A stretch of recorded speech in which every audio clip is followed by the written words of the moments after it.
604 Talk 107.3 FM, WBRP. Mornings with Brian Haldane off and running. Brian here with you. John LaBeouf producing, getting you ready for a busy Monday morning, getting you ready for the entire week for that matter. We got a new mayor. Oh, what a day, Saturday. My goodness. I mean, that was, okay, let's be real. The math was always there, but seeing it play out was quite the surprise. We're going to get into that later on in the show for sure. 6:35, we're probably going to talk about that, if not sooner, and then throughout as the morning wears on. We got our normal Monday rundown for you. We got Medical Monday with Our Lady of the Lake. We got Will Green from LABI. Moon's going to stop by. Metro Councilman Dwight Hudson. And, what's that? Oh, the Mayor President-elect.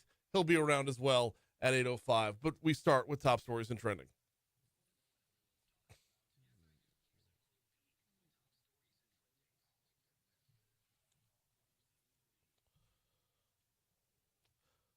So Republicans retain majority control of the EBR Metro Council after voters Saturday re-elected Brandon Knoll up in the 1st District. He's the current mayor pro tem. He was elected to a second term over in District 2. Democrat Anthony Caney won a seat left open by Councilmember Shauna Banks, whose term limited. By the way, Knoll, whose Northern District is home to Zachary, defeated Democrat challenger Eric Smith with 62% of the vote. Smith finished up with 38. Number 4. Speaking of Zachary, elementary schools closed today up in Zachary. Crews need to repair a water line that ruptured over the weekend. The school system alerted parents to the closure last night, saying the water to the campus will need to be shut off Monday for the line to be fixed. School officials said they anticipate the project will be finished today. Students can be back in class tomorrow. Number 3. Voters in the southeastern part of East Baton Rouge say St. George's leaders can have access to about $48 million annually, diverting sales tax proceeds collected in the new city away from the rest of the parish.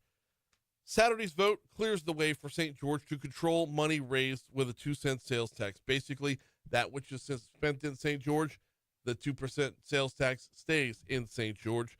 Losing the vote would have killed the developing city pretty much because that is their primary funding mechanism, but it won 79-21.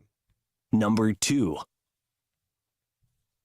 Keeping it at the polls, voters approved all 4 constitutional amendments on Saturday that, among other things, would expand the panel that examines the behavior of judges and changes timing rules for state lawmakers. The 4 proposals on the ballot were the only items that were considered statewide. In fact, in some parishes, they were the only items on the ballot. Number 1. Get ready for a changing of the guard in Baton Rouge. Sid Edwards defeats incumbent Mayor President Sharon Westerbroom in Saturday's runoff. It was 54-46. The final percentages, a difference of between 8,000 and 9,000 votes, was what separated the two.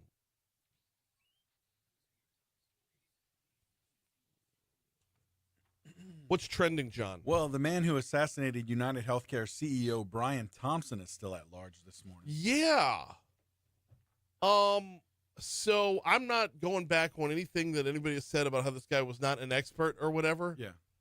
But for an amateur, for somebody who's not a quote-unquote expert, Yeah. I mean, he's still out there. Probably. I'm not ruling out the thought that he might be dead. That's another possibility as well, but the fact that it's still a possibility, right? Right. The fact that this guy could still be out there. Yeah. It's insane to me. Hey, a federal appeals court panel on Friday unanimously held a law that could lead to a ban on TikTok in a few short months. Here we go again. Yeah. Here we go again. I think they're saying January 19th is the big day. Okay. I mean, we had a date before, right? We did. This is the third round of having a date. Yeah. So, what do you think? I mean, China is spying the whole. I think we're going to see a lot more reason come out when Congress gets back in because elections are over. So the fear tactics can be over. And the Republican Party does pretty much whatever Donald Trump tells it to. And Donald Trump did a sit-down interview with, I forget her name at NBC. She actually did a very good job. But she asked him about banning TikTok. And his answer went from a no to a maybe pretty quick. His team utilized TikTok. He's like, I got a guy, TikTok Jack. I'm like, TikTok Jack? He just, that's what he calls him, TikTok Jack. Very effective. But here's the thing, though. The Donald learned how to use TikTok. And when you learn how to use TikTok, you or his team, you see the efficiency of it. You see the power of it.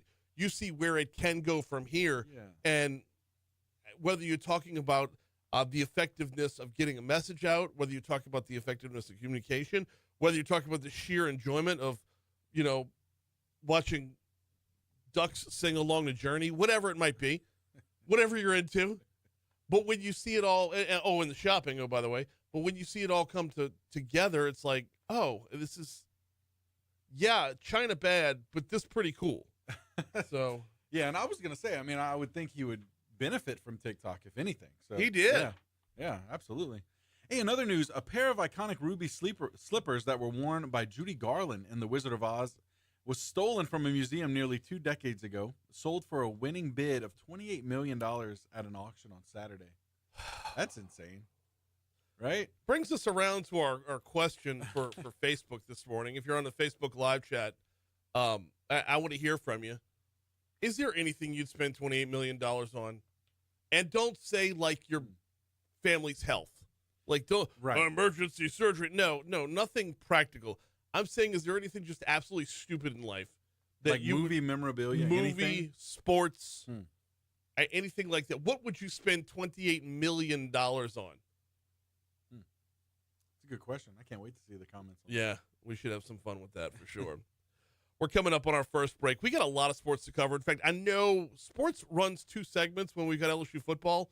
We don't have LSU football today, except to talk about where they're going bowling. But we're likely going to spill over to our second segment because we got Saints, we got men's basketball, we've got women's basketball, we've got where the ball's going, we've got Southern was in the SWAC championship. It's a lot of ground to cover. So we're going to get to that in just a minute. First, I got to remind you about the folks over at Parish Construction and Roofing. You can find them at parishbuilt.com, parishbuilt.com. Right there on the homepage, you're going to find that little form, name, email, phone number, all that other good stuff, address.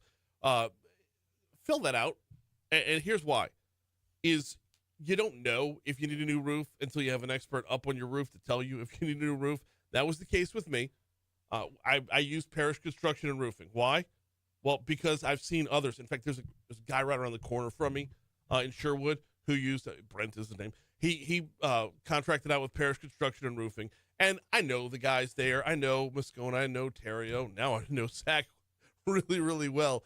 Because when they say do business with someone you know, there's a relationship there. It's legit. It's not just a catchy tagline. When they say do business with someone you know, you can lean on them throughout the entire process. So I got Parish up on my roof. They found damage, showed me the high-def pictures of it, and have walked me through the process then. 364-1007 is the phone number, but do like I did. Start on the website, parishbuilt.com. Do business with someone you know with Parish Construction and Roofing.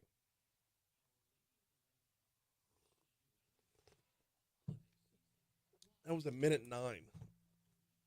I've got to tighten up. That's my New Year's resolution. Tighten up, like Archie Bell and the Drells. Tightening up with the spots.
Did you get the men's basketball highlights?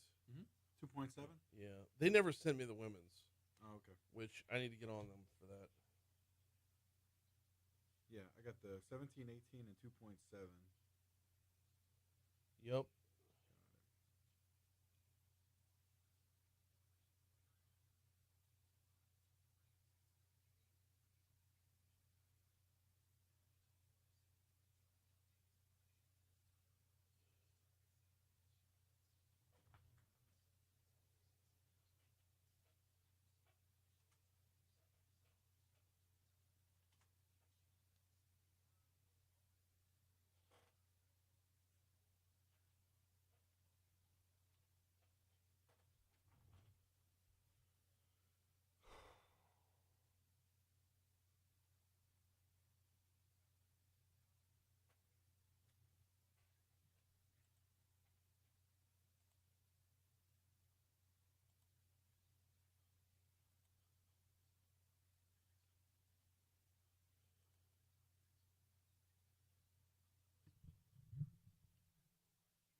He said, "How did Catholic do Friday?"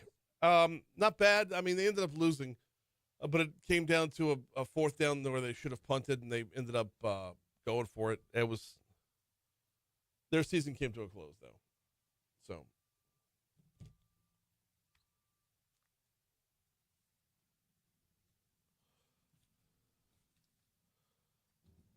six 616 Talk 107.3 FM WBRP mornings with Brian Haldane rolling right along. All right, sports time. Let's start off with the Saints, just to get it out of the way. Yesterday's game was quite the dud. To be fair, I didn't watch it live. Went back and caught what you might consider highlights. I was out at the Jones Creek Area Business Association's annual Christmas on the Creek parade, which, by the way, the weather held up for. We'll talk about that a little bit later on. But back to the Saints. It was not an exciting game, to say the least. 14-3 at halftime and ended 14-11. They tried so hard to lose to the Giants, but the Giants are just really, really, really awful. New York had a chance to tie the game on the final play.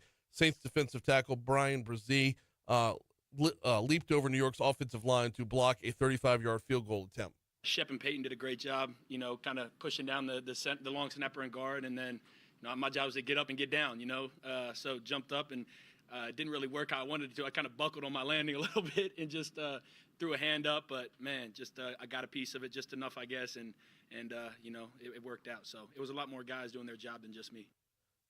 Saints are 5-8 overall, but they are 3-1 under interim head coach Darren Rizzi. As bad as this team is, they're only 2 games out of first place in their division. It's a difficult thing to wrap your head around, because on the one side, you don't want to see them win because you want to see them get a better draft pick. On the flip side, they're not out of the playoff picture yet. Now, if you can only beat the Giants 14-11, you're likely not going to close that 2-game gap on Tampa. But mathematically, it's still very much there. Darren Rizzi says being in playoff contention does motivate this team. As I just said to the guys, that's why we practice with a purpose. We go through the week with a purpose because we're still playing. We're still in contention, and so try not to be a big picture guy, but it's always nice to have that out there so you can focus on the now and not worry about that, and that there's still that opportunity for us. Why does he sound like Super Dave Osborne? Saints quarterback Derek Carr did leave the game in the fourth quarter with an injury. I think he injured his hand and he was being evaluated for a concussion. So we'll see how that plays as the week wears on. All right, before we get you to the Fox Business Report, let's take you back to Saturday. Southern University was in Jackson, Mississippi for the SWAC championship. Jackson State just handled Southern. This was, it was, Southern looked really, really good in the first half. In fact, it was tied at 10 at halftime. And then Jackson State just found another gear in the second half. You're scoring by quarters, okay? Jackson State was up 3-0 after the first. It was tied at 10 at halftime. Then Jackson State put up 17 in the third and 14 in the fourth to Southern's just 3 in the fourth. So your final score, 41-13. Southern finishes the season at 8-5 overall. It's just a really good season for Southern. They did really, really well. Hopefully there's a lot to capitalize on moving into the next season. All right, we're going to check the Fox Business Report. We're going to check traffic. When we come back, let's talk a little LSU basketball and bowl game next.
Oh.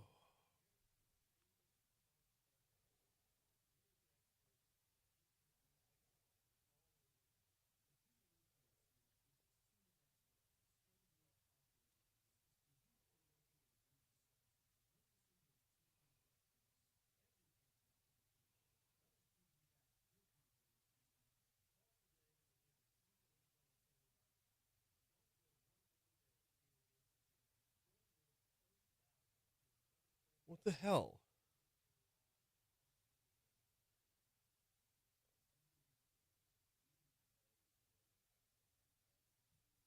There we go.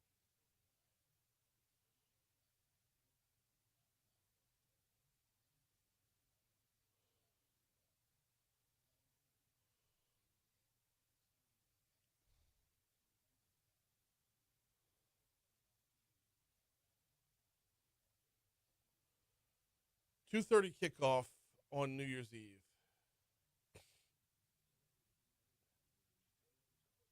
Oh, by the way, good morning, Christy.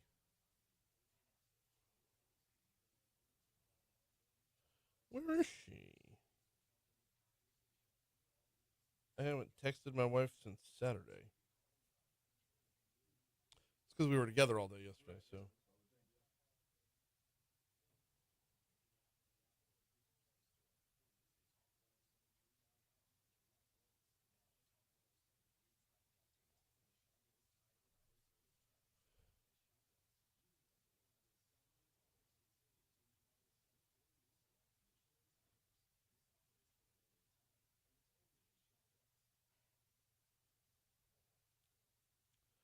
Please be careful on the roads today. I mean, obviously, we want you to be careful on the roads every day, but this ick of rain, which it sounds like it's lightened up a little bit in downtown, but depending on where you are, it's going to be coming down all day long in Baton Rouge. I'll recap the forecast in just a little bit. Let's go ahead and start off with what's actually going on the roads right now.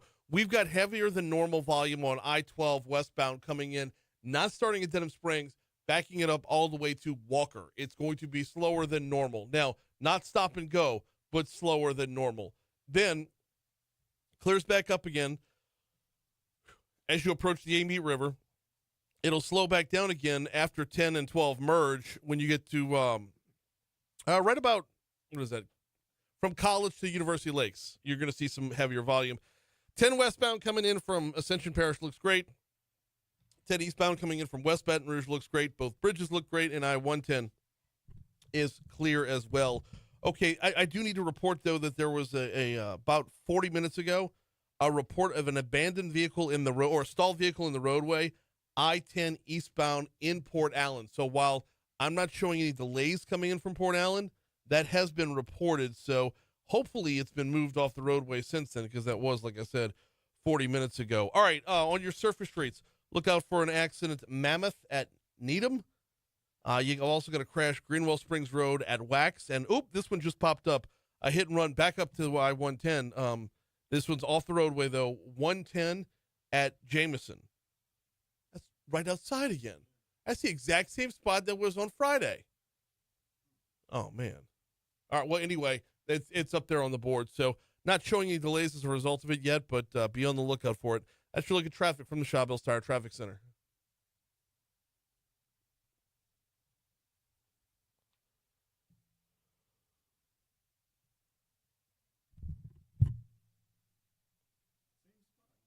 I like literally, yeah.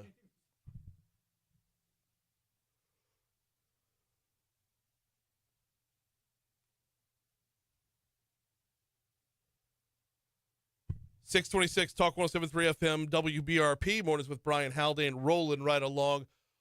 Let's finish up on, we'll move to basketball, then finish up on LSU football before we wrap up sports for today.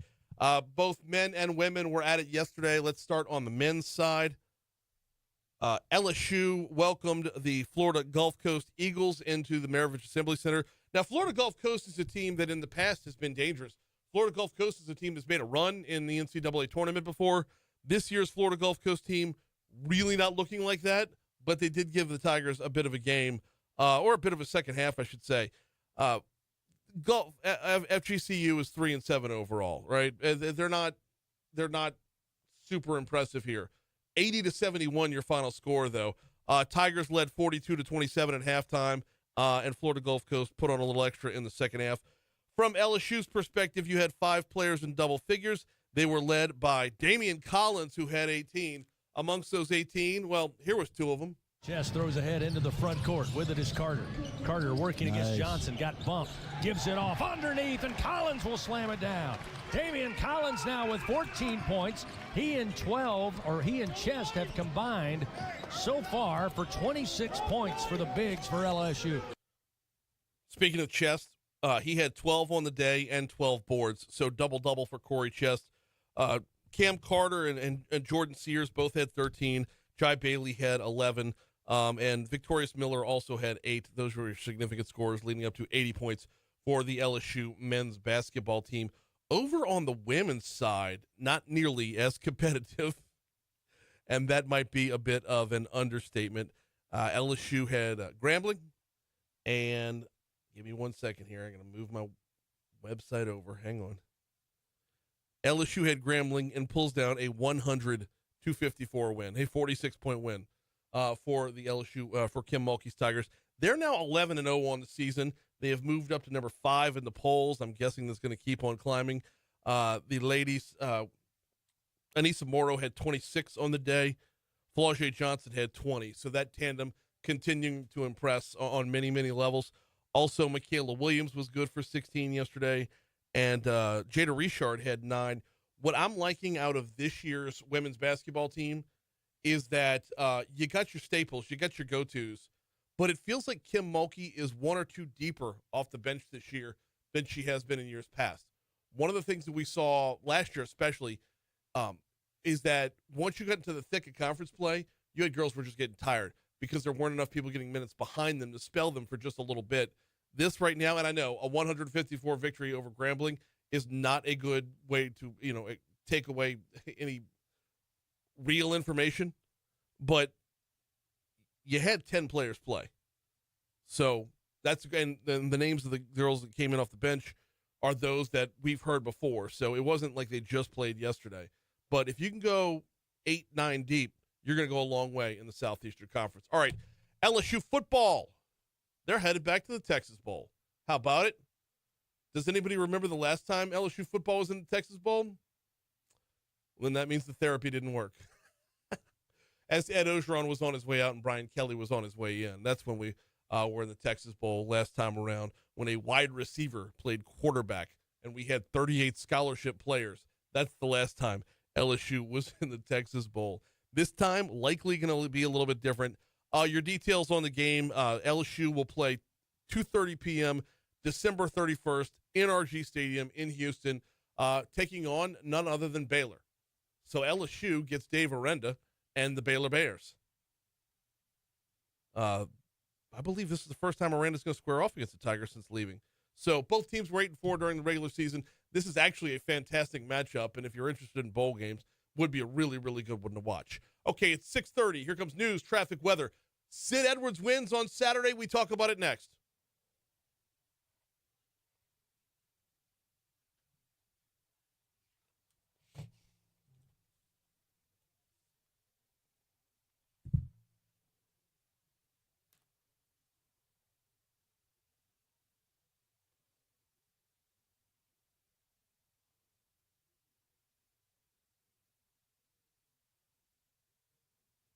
Whoop. All right, Mike, sorry, I just now see this. I'll edit in the next one.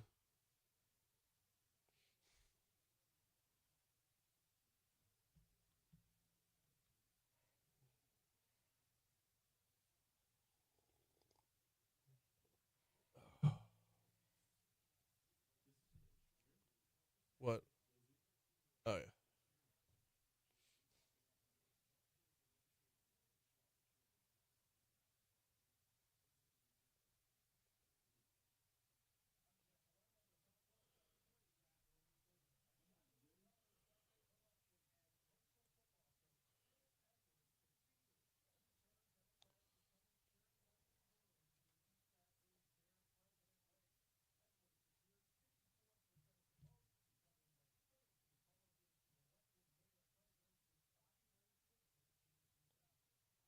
Did anybody call him Bobby Ray Simpson? It was just Bobby Simpson.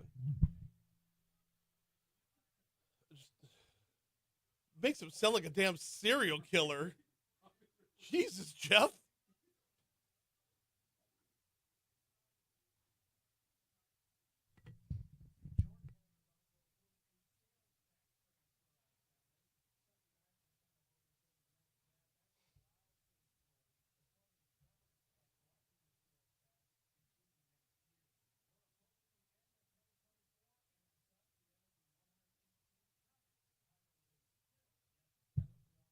Look, guys, I know I tend to be a little more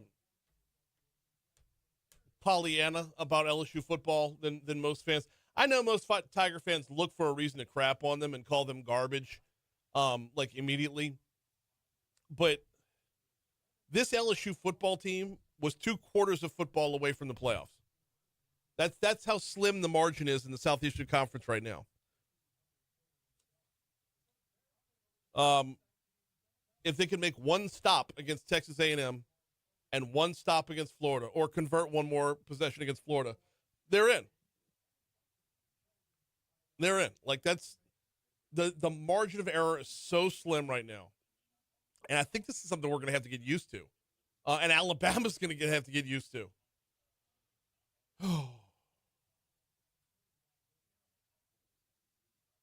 And conversely, think about it this way.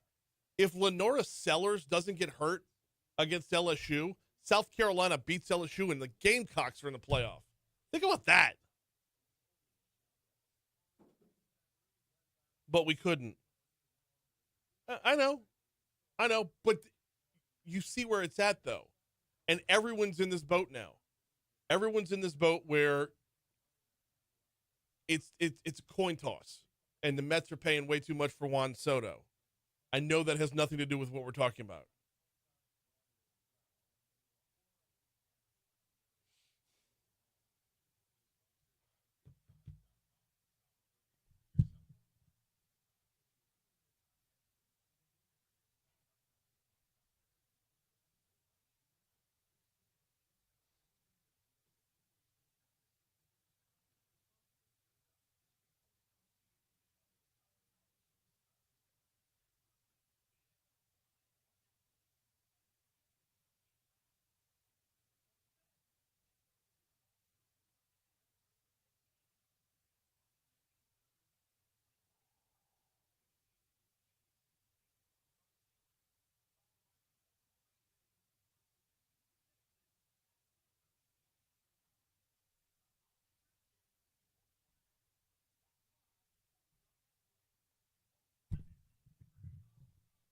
So you're saying I won't want to miss it?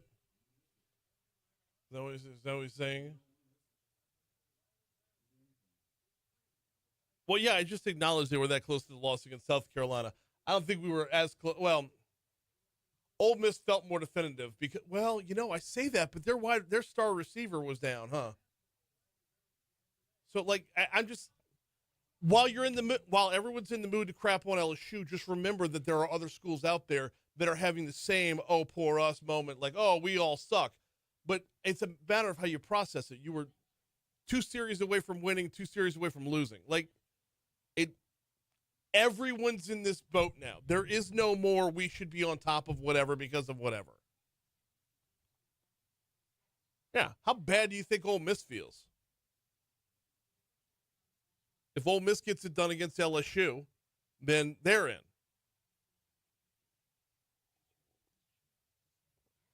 Oh.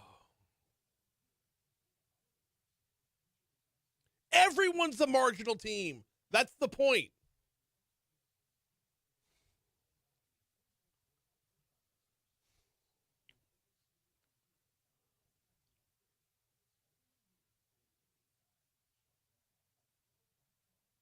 I'm not disagreeing with that one, Galen. That's you're right. It just, I'm trying to learn how to manage expectations. That's where I'm at.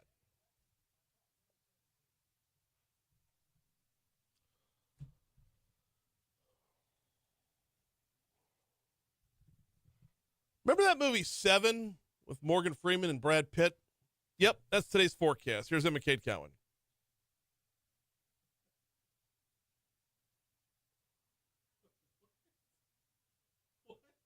It was constantly raining in that movie.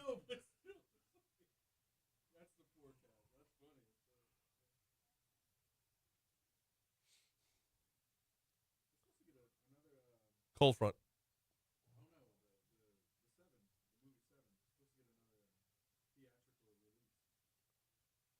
It was an unbelievable movie.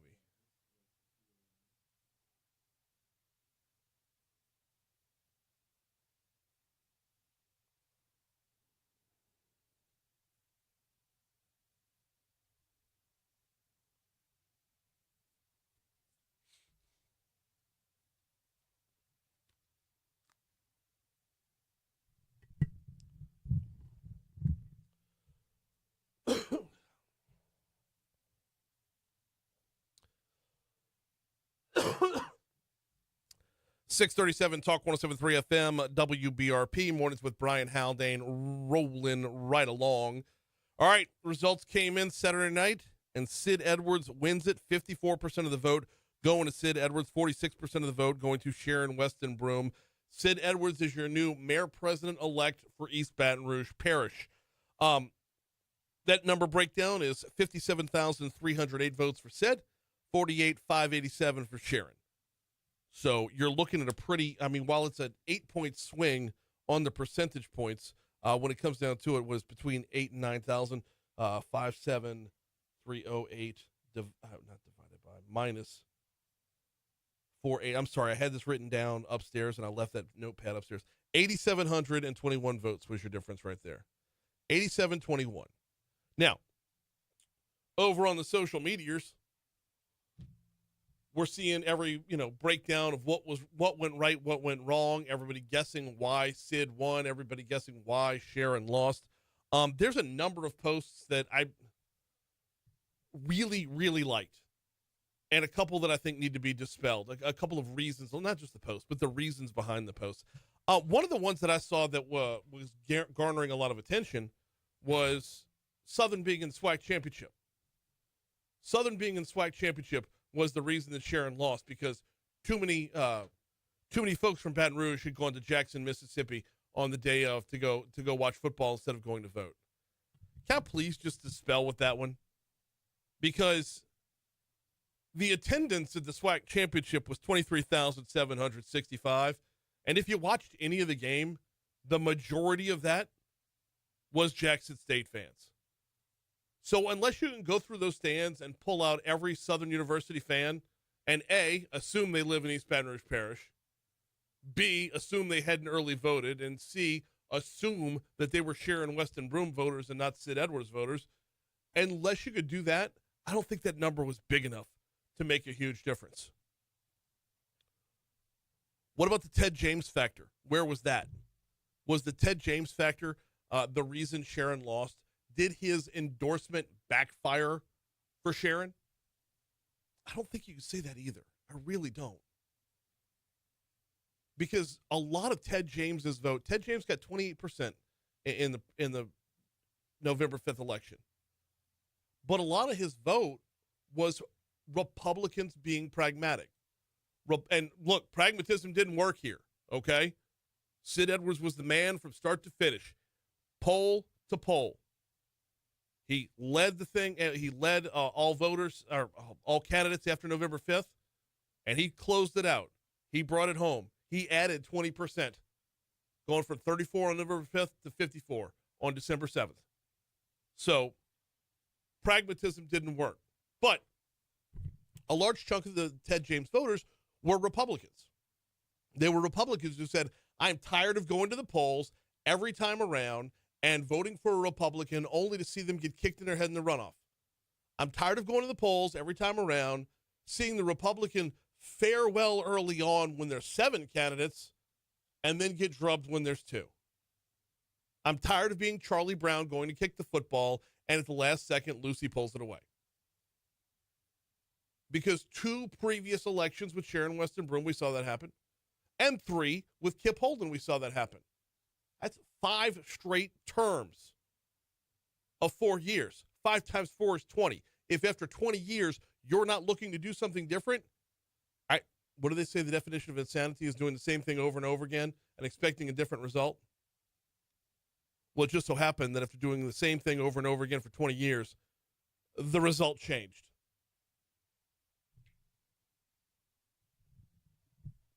So then the question comes around to why. Why did the result change? What did we see that was different? What was different about this versus previous elections? Well, I think it's 2 things mainly.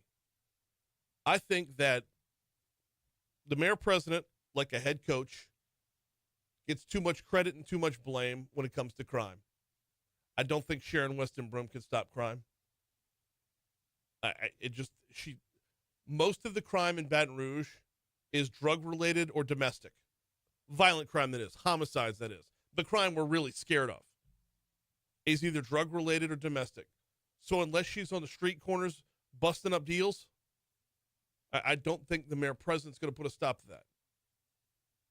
On an intervention front, maybe. Maybe getting in with the youth, getting in with kids who are about to be down the wrong path and need to be redirected. Sure, you could have some overreaching influence there, but on a day-to-day basis, you're not going to see individual change. So you got crime, specifically violent crime. You cannot have this many homicides in a city the size of Baton Rouge and expect to maintain the status quo. Now's number 1. Number 2 is, and this relates back into it, I think the man that Sid Edwards is played into this as well. Because if you go right back to the crime question, you have to ask where is the crime and who's committing the crime. And you have to be honest about it. You do have to be honest about where is the crime, who's committing the crime, what's the genesis of it. Sid Edwards, and this was my favorite post on Facebook over the weekend. Sid Edwards is a man who has dedicated his life to service in coaching football.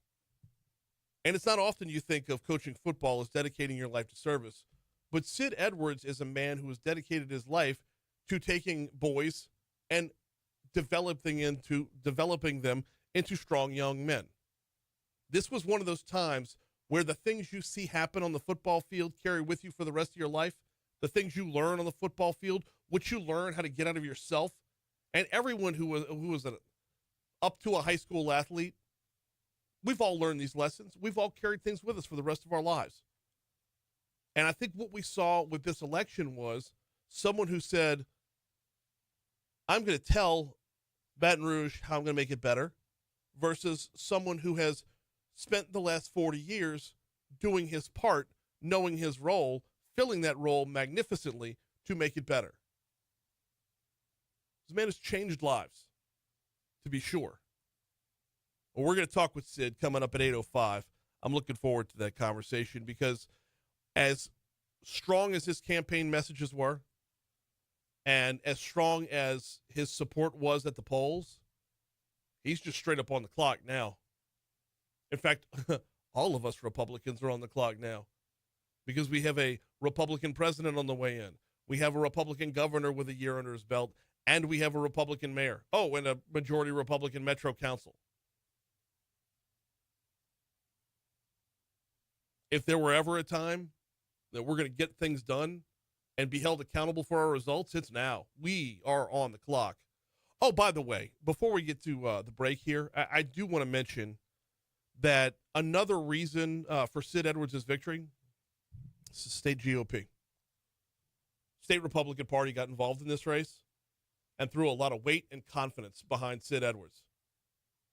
The state Republican Party helped Sid along the way, this metamorphosis of who he was from being just this humble football coach into a strong political candidate.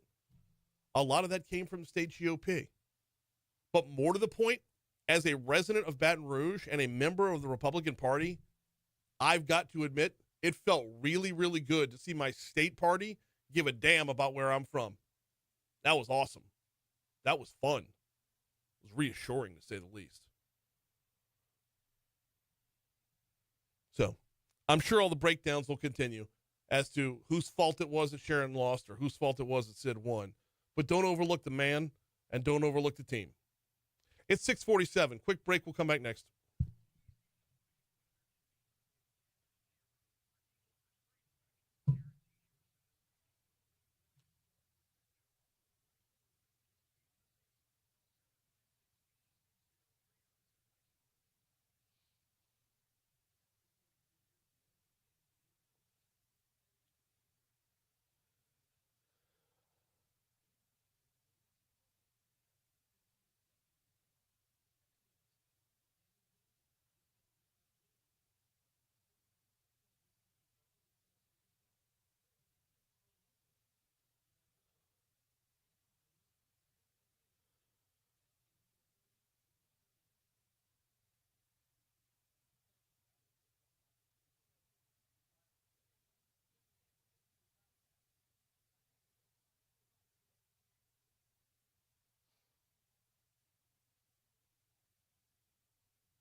There's going to be, okay, Galen, I don't want to overlook that point at all, Galen. That's strong, to say the least.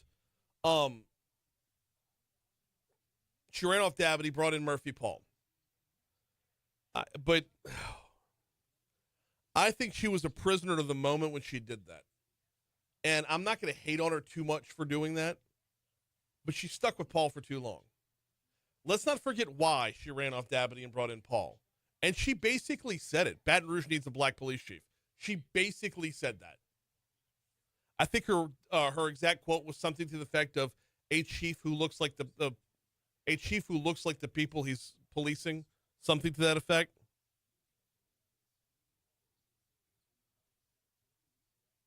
So yes, in the wake of Alton Sterling's death, there was something to be said for bringing in someone who could quiet down the crowds. I'm not, that's, but to move beyond that, like Dabney was a victim of circumstance right there, but moving beyond that, I mean, that was a ride that lasted too long. Let's just fix it, get the, whatever you need to get in order with the house. And then he should have been out by COVID.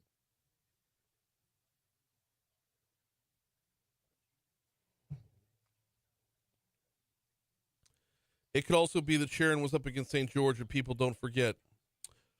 Correct. They don't forget. Yes, she did run off Dabney. Well,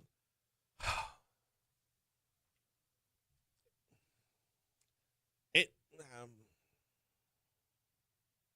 I need to find the right wording on this one because I don't.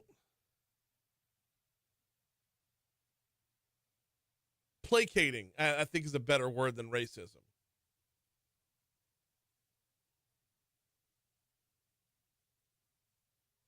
Why the hell is Juan Soto in your money now?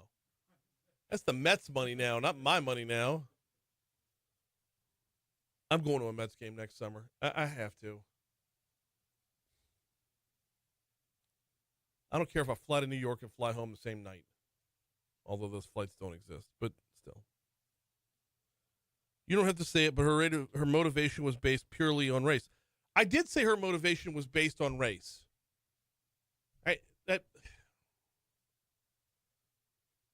I'm not doing a good job of clarifying what I'm trying to say. You had a white cop kill a black man, and you had riots in the streets because of it. The corner of Airline and Goodwood was a effing mess for months.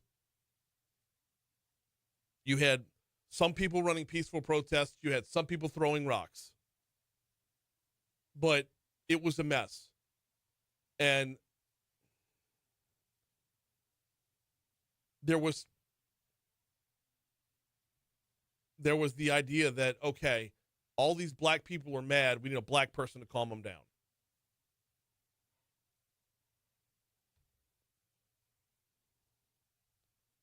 Ultimately, it took the flood to kill things off. I mean, how much longer would the protests have lasted if we didn't have the flood of 2016?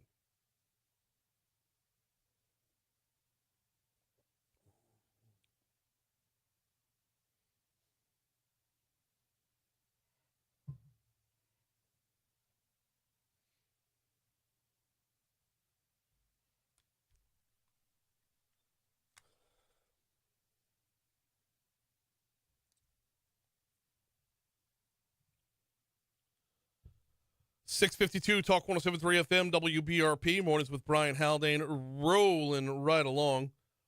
Oh man, so we're gonna be stacked up after that. We didn't have any guests in the first hour, which is fine because there's so much to recap from the weekend, and we haven't even gotten into the rest of the elections yet. But we're gonna be guest heavy after this. We got Medical Monday coming your way at 7:15. Will Green from LABI. Let's do Lobby's year in review this week, as we're moving towards that time of year where we're going to batten down the hatches, getting closer and closer to Christmas. Year in review time from Lobby. What got on their radar? How did it get there? And what did they do about it, basically? Lobby speaking to their membership. And by the way, if you don't know much about Lobby, they're your state's Chamber of Commerce. You can learn more about them at labi.org.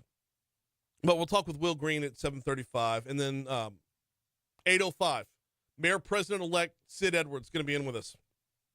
Pick Sid's brain a little bit about what it took to get over the finish line, what it felt like as a first-time politician to cross that finish line. And really, you're on the clock. What now? Let's talk about it. And I know the victory celebration, I'm not even sure the confetti's been swept up yet. But there's going to be a lot of momentum here, and you have to take advantage of that momentum. We learned from Jeff Landry over the course of this year, you strike while the iron's hot. Let's see how that plays out on a local level, to be sure. Before we get into our next topic, got to remind you about the folks over at Vex European. Vex European. Check them out online at vexeuropean.com. That's with a V, V-E-X, as in Vinny's Exotics. Vexeuropean.com is where you're going to find them online. If you drive a European vehicle, these guys are your go-to, okay? They specialize in a number of makes of European vehicles, and they're going to pair you with a tech who specializes in your vehicle. You're going to get a master-level technician for your vehicle. If you've got a Jaguar, if you've got a Land Rover, if you've got a BMW or Mercedes, you are going to get someone who knows that car and subsequently knows your car, which means you're being taken care of. You made an investment into a European vehicle. Make the most out of that investment by using Vex European.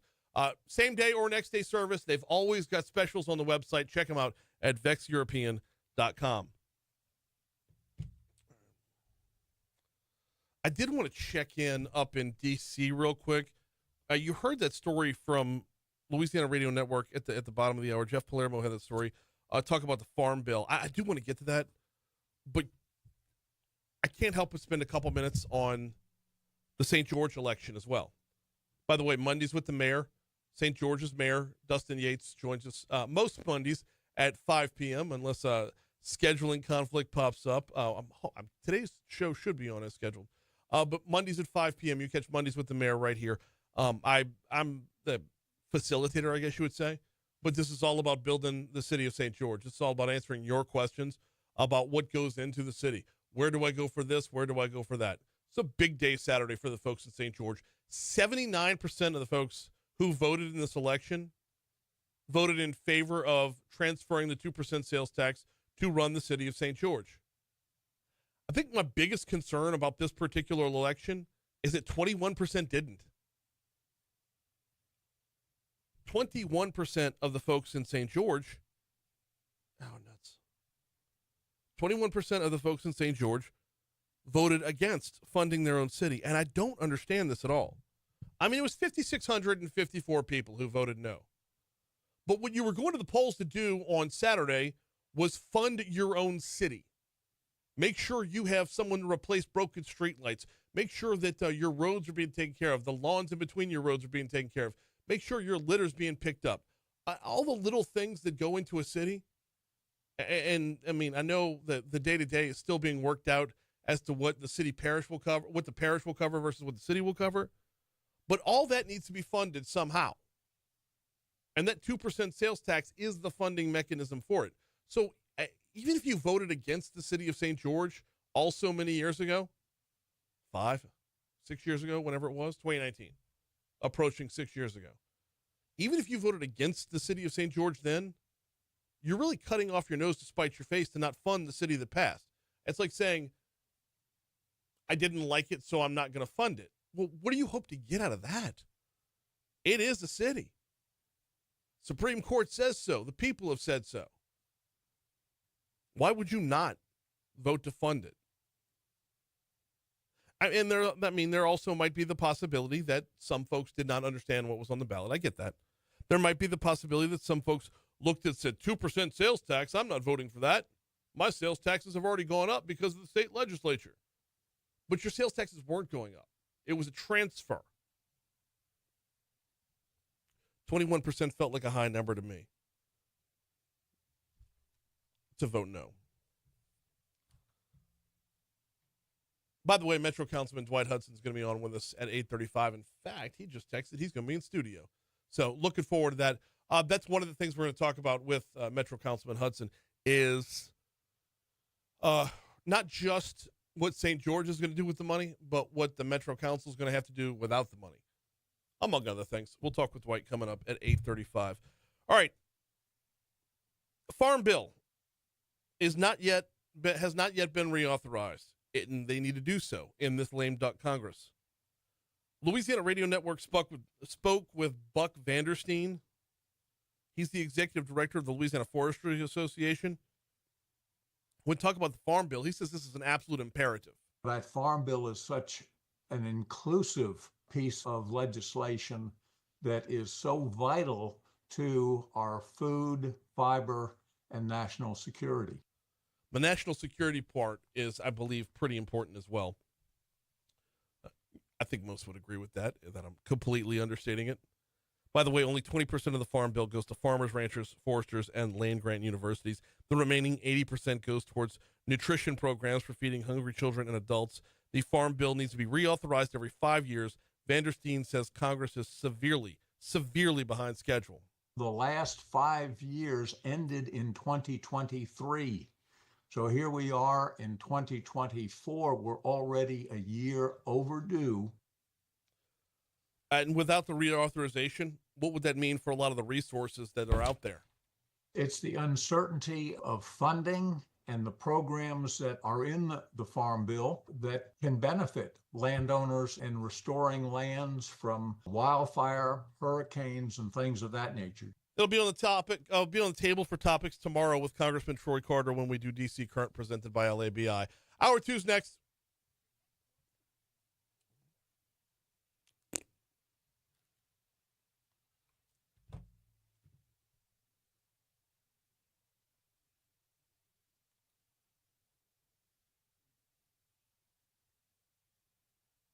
Obviously, Sid Edwards is going to be our feature today.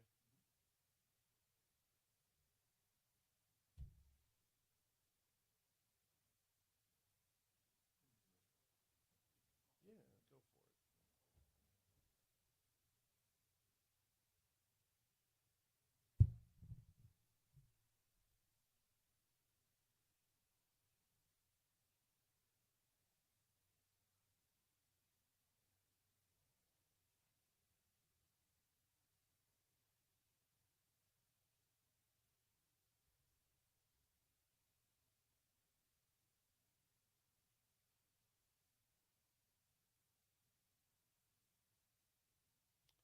Mike Smith says the Brave Cave was detrimental to Broome in the North Baton Rouge community.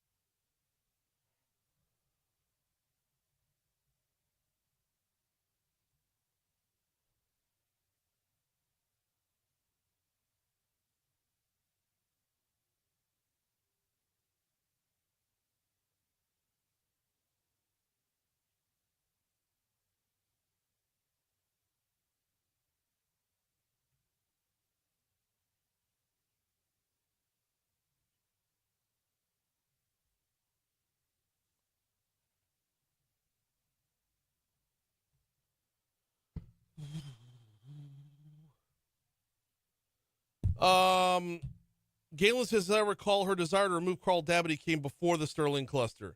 That's impossible. She was elected after it. Alton Sterling was killed in July of 2016. Sharon Wester-Broome was elected in December of 2016.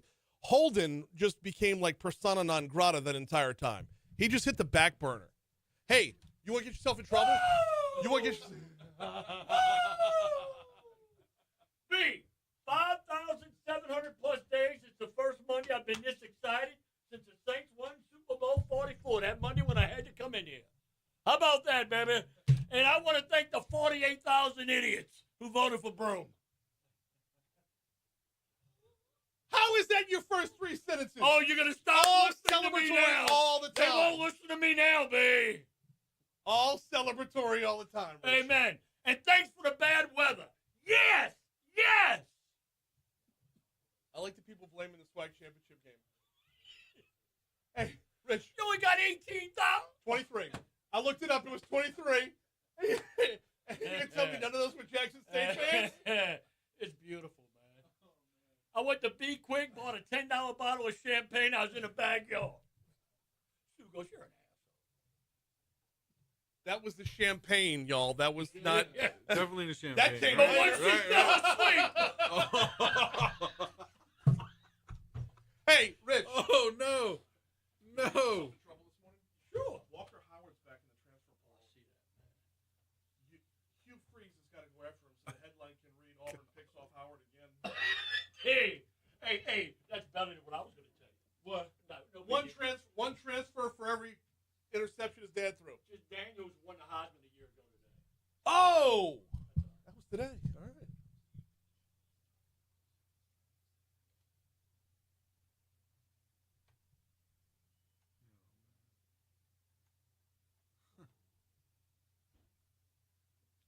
Didn't she campaign on removing Dabney? I don't remember what she campaigned on.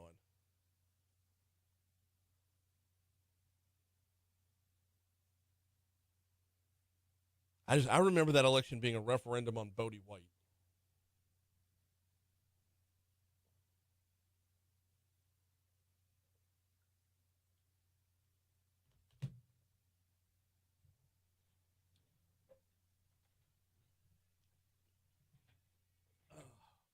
But even if she campaigned on it, it would have been after Alton Sterling.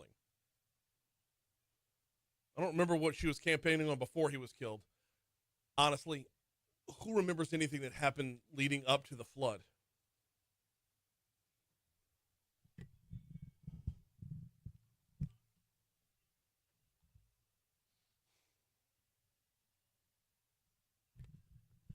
7:05, Talk 107.3 FM, WBRP, Mornings with Brian Haldane, rolling right along. Hour 2 coming your way right now. Brian here with you. John LaBeouf producing, and we are ready to dig in on our second hour. We'll have Medical Monday coming your way at 7:15. Talking with Dr. Christina Patterson today. We'll have Will Green from LABI on with us at 7:35. Get the 10,000-foot view of Lobby's year in review. I love partnering with the Louisiana Association of Business and Industry. They are your state's chamber of commerce. They are businesses' representation in the state capitol.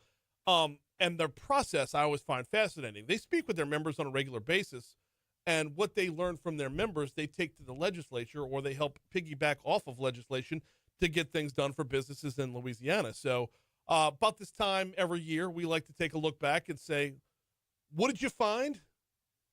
How did you try to implement it, and what got across the finish line? We'll talk with Will Green from Lobby coming up at 7:35. Don't forget, 8:05, Mayor President-elect Sid Edwards going to join us to talk about Saturday's big win and where do we go from here. Right now, though, top stories and trending.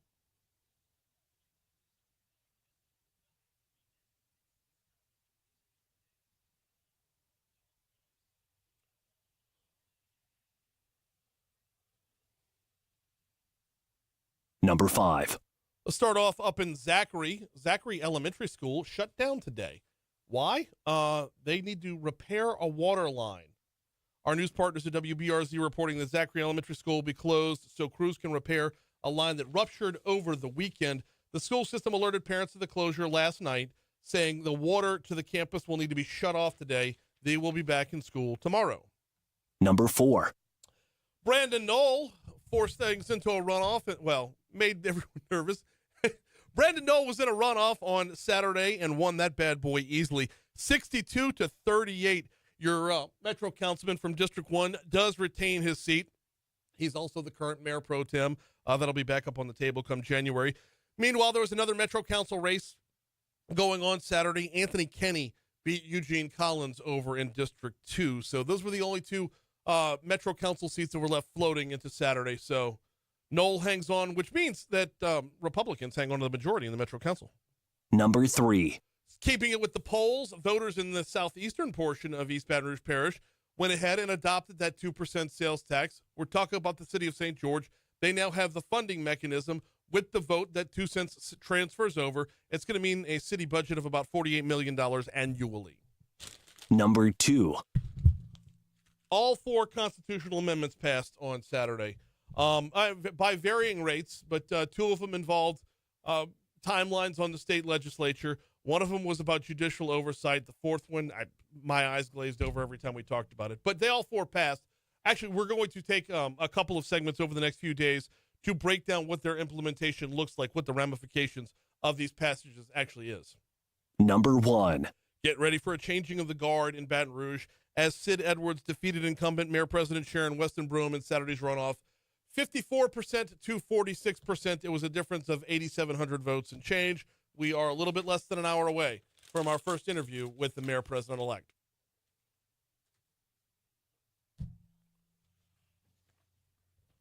What's trending, John? Well, the man who assassinated United Healthcare CEO Brian Thompson is still at large this morning. Are you surprised? No. You're not? No, I am. I am. Of course I am. I am. Wow. I was going to say, you know something I don't? Just for a little. Yeah. No, there's so many resources, and we've talked with Paul Violas on Friday morning about this. Yes. With the number of resources out there, as far as the New York's Real-Time Crime Center, which is like ours, but it works. It's manned. It has people there. Hey. No, with the number of resources out there, they were able to track down this guy's Starbucks order. You know, if you know what he got from Starbucks before the shooting, before the assassination, you might be able. I mean, and afterwards he got on like a city bike or something. Yeah. And then they lost him in Central Park, like Home Alone 2. But he's not. I mean, is he holed up with the bird lady from Home Alone 2? No, actually, they say they know he got on a bus and got out of the city. You ever notice Pierce Morgan and that lady? How similar? Don't. That is so unfair to that lady. What else you got? Well, a federal appeals court panel on Friday unanimously upheld a law that could lead to a ban on TikTok. in a few short months. And this time they mean it. I'm hearing January 19th. It's like, we're serious now. I'm hearing January. Get in all your trends by January 19th. Man, You know so the many latest videos one. to The latest upload. one bumping around TikTok right now What's that? is they've got a Muppets character. Oh, what is the name of that Muppets character? Muppets character. So it's just a picture of this Muppets character with the Pepe the King Prawn. Okay. Okay. And you're writing out your stories, like a horror story from your own life, and they all have a twist in them or whatever. Yeah. And the soundtrack to it, to all of them, is Madonna's "Like a Prayer," but sung by a Christian choir. And the stories are utterly hilarious. This is what I'm missing out on with TikTok. Yes. This is what I'm missing This out is the real entertainment. I better get on before it's bad. Aside from Modern Family, this is the best comedy out there. Yeah. Yep.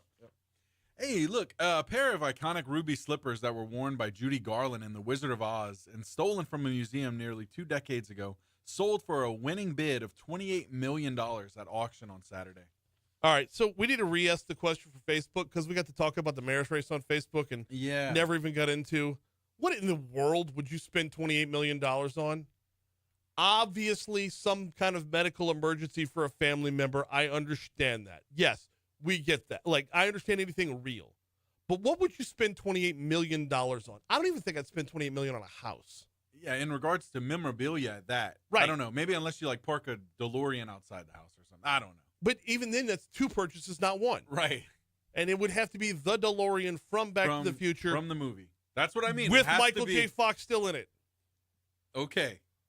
Throw in Christopher Lloyd, too, while we're at it. He's got to be And present, Einstein. right? Why not? Yeah. Bring the dog. Yeah. Bring the dog and grab the Libyans.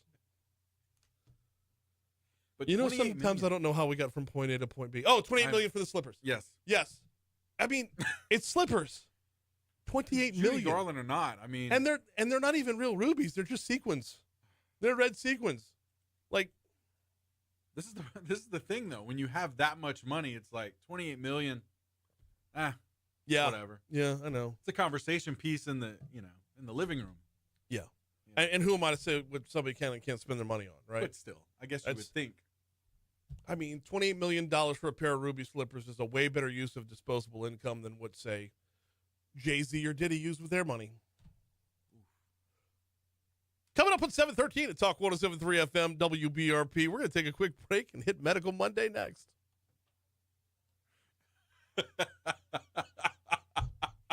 Too hard? Oh, Too no. strong? Yeah. Too much? No, that's good. That's good. Dang it. Who bought the slippers? I don't know. I'm sure we can find out. Unless they decided to stay anonymous.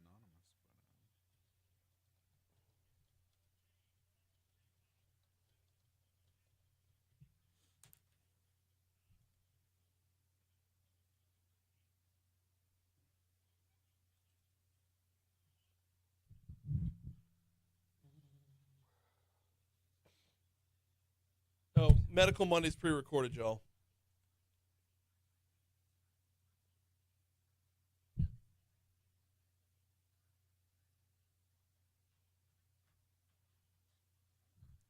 The fact that almost 1,000 people had been tracking the slippers, just waiting for them. Let's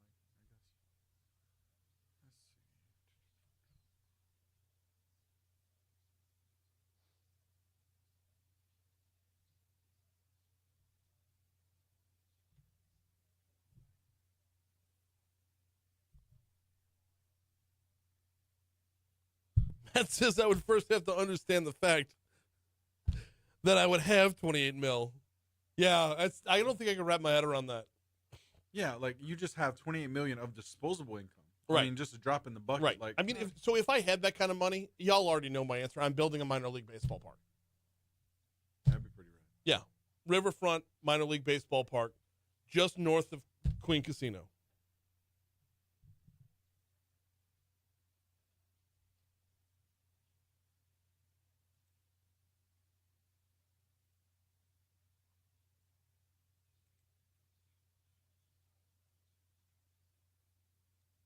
It's time for your weekly checkup. This is Medical Monday, presented by Our Lady of the Lake Health.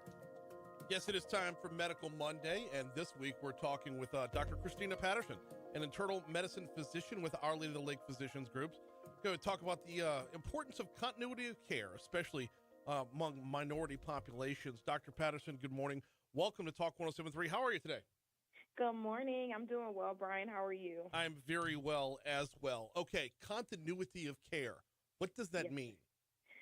So I would say for me, I feel like that's a very complex term just to say just patient experience.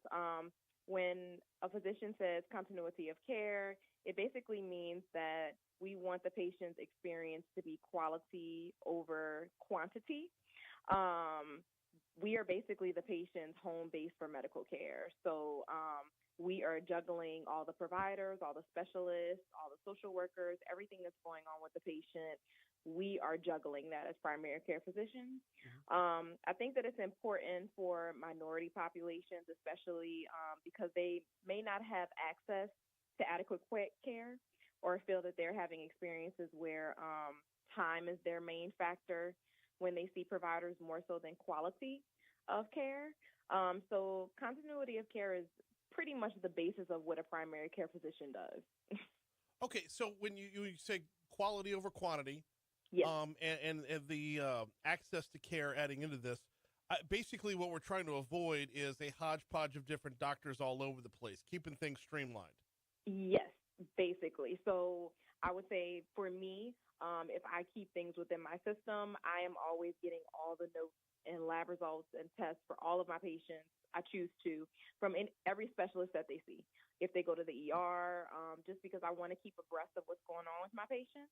So I am juggling a lot of things. And as an internal medicine physician, I have to know a lot of things. So I have to know a little bit about every system, which is something that I personally enjoy and why I chose internal medicine.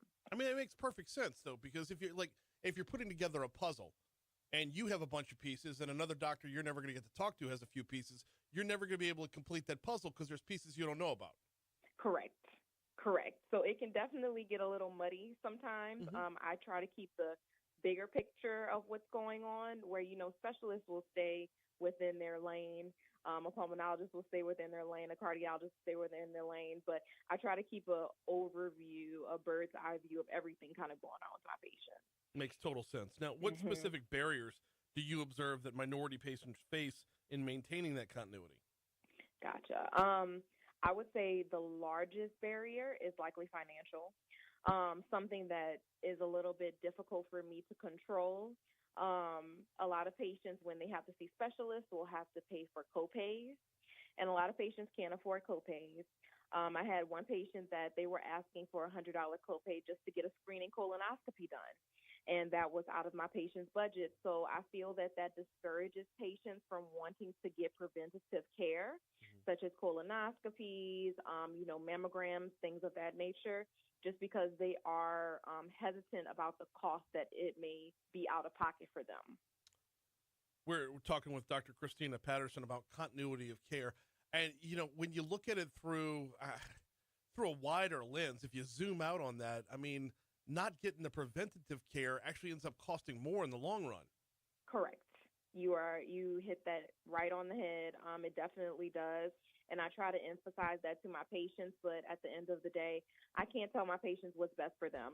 If they have to decide between, paying their light bill or paying a $100 copay, I can't tell them what's best for them for their day to day. I can only give them the information that I have as far as my medical knowledge.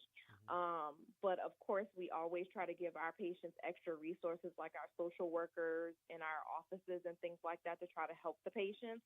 But I do find that that's a large barrier that I have to deal with on a daily basis with my patients.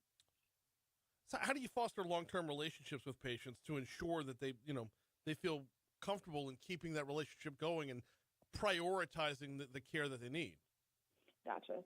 So I would say for me, I'm African-American myself. So I would say I fall into that minority group, of course, but regardless of any type of race, sexual orientation, cultural background, I personally just treat each patient as a human being. I look at every single patient I see as my grandmother, my grandfather, my mom, sister, brother. So I try to offer a non-judgmental environment where all of my patients can feel that they can express anything that they need to me. I try to not take on the parental role where I'm telling my patients what they need to do, but more so trying to involve my patients in their own care. So I'm always suggesting things and say, this is what I think. And I would always say, well, how do you feel about that? Do you feel like that's a good option for you? And I feel that that holds the patient accountable also, and also helps us to have a trusting relationship where they feel that I'm not forcing something on them, if that makes sense. No, it does. It does. But so I would imagine there's a couple of ways that you've adopted to adapt your approach to care to be a little more culturally sensitive along the way. Correct. So, of course, for me, if I feel that my patient may have a different sexual orientation, I always open up discussing what their pronouns would be, how they would like me to address them. Because at the end of the day, I just want every single patient to feel respected. I want to respect them where they are in their lives, respect them in their choices. I'm just here basically to take care of them and to foster information and to give the best care possible. And for that, I need to know all of the information. So my thing is, you can tell me whatever you want. It's a non-judgmental environment. I'm not here to judge in any way. I would imagine that spans just about everybody, though. I mean, discretion and respect is pretty universal. Yes, you definitely would hope so. I definitely try to make it more so part of my definite everyday, every patient interaction, just because I try to walk through life that way also. No, 100%. That's understood and respected, to be sure. We're talking about continuity of care with Dr. Christina Patterson from Our Lady of the Lake. This is, of course, Medical Monday, which is presented to you every week by Our Lady of the Lake. All right, let's talk about coordinating care among different specialists, because you mentioned that, about how if you're handling internal medicine, but you're going to see this doctor about this specialist about that. How do you make sure that everything remains with the right level of communication between offices? Well, that can give us some burdens also. I do, within the Lake system, really appreciate the fact that I can message any provider in the Lake system through our Epic system. So if I have a question or I have a concern, or I'm concerned about compliance with the patient, or the patient showing up to their appointments, or them not having an appointment before they leave my clinic, I will reach out to that provider via either Epic or ask my nurse to contact their clinic just to try to get the patient set up while they're here in my office. I find that makes the patient a little bit more accountable. But it can be, of course, it can be difficult to coordinate care. Communication sometimes falls through the cracks, but we're all human at the end of the day, and we try to do our best as far as trying to communicate with all the specialists and trying to juggle everything. You said Epic? Is that something that Yes. internally you'll use? Yes. So Epic is our electronic medical record that we use for Our Lady of the Lake system. And one of the great things about it is that any provider within the Our Lady of the Lake system, I can just send them a message in our electronic medical record about this patient and ask whatever questions that I need to ask, voice concerns, and it goes straight into that provider's in basket and they see the message directly. Very cool stuff. We're talking with Dr. Christina Patterson about continuity of care. All right, so that's talking between doctors. What about talking patient to doctor when you're dealing with the patient? Let's talk about educating patients about their health conditions and the importance of making sure that continuity stays not just with quality, but with quantity as well, making sure they're showing up. Yes. So I think that's the biggest part that's not taught in medical school probably is how to discuss things with your patient. For me, I personally like to initially ask the patient what their understanding of their medical conditions are, to just verbalize what they think that they have, what they think they're being treated for. And then whatever I feel like is not correct, then I'll try my best to speak in layman's terms to understand and give them understanding about what's going on. I try not to use medical jargon just because it'll just go over the patient. They just may not understand it. I also try to encourage the patients to ask questions.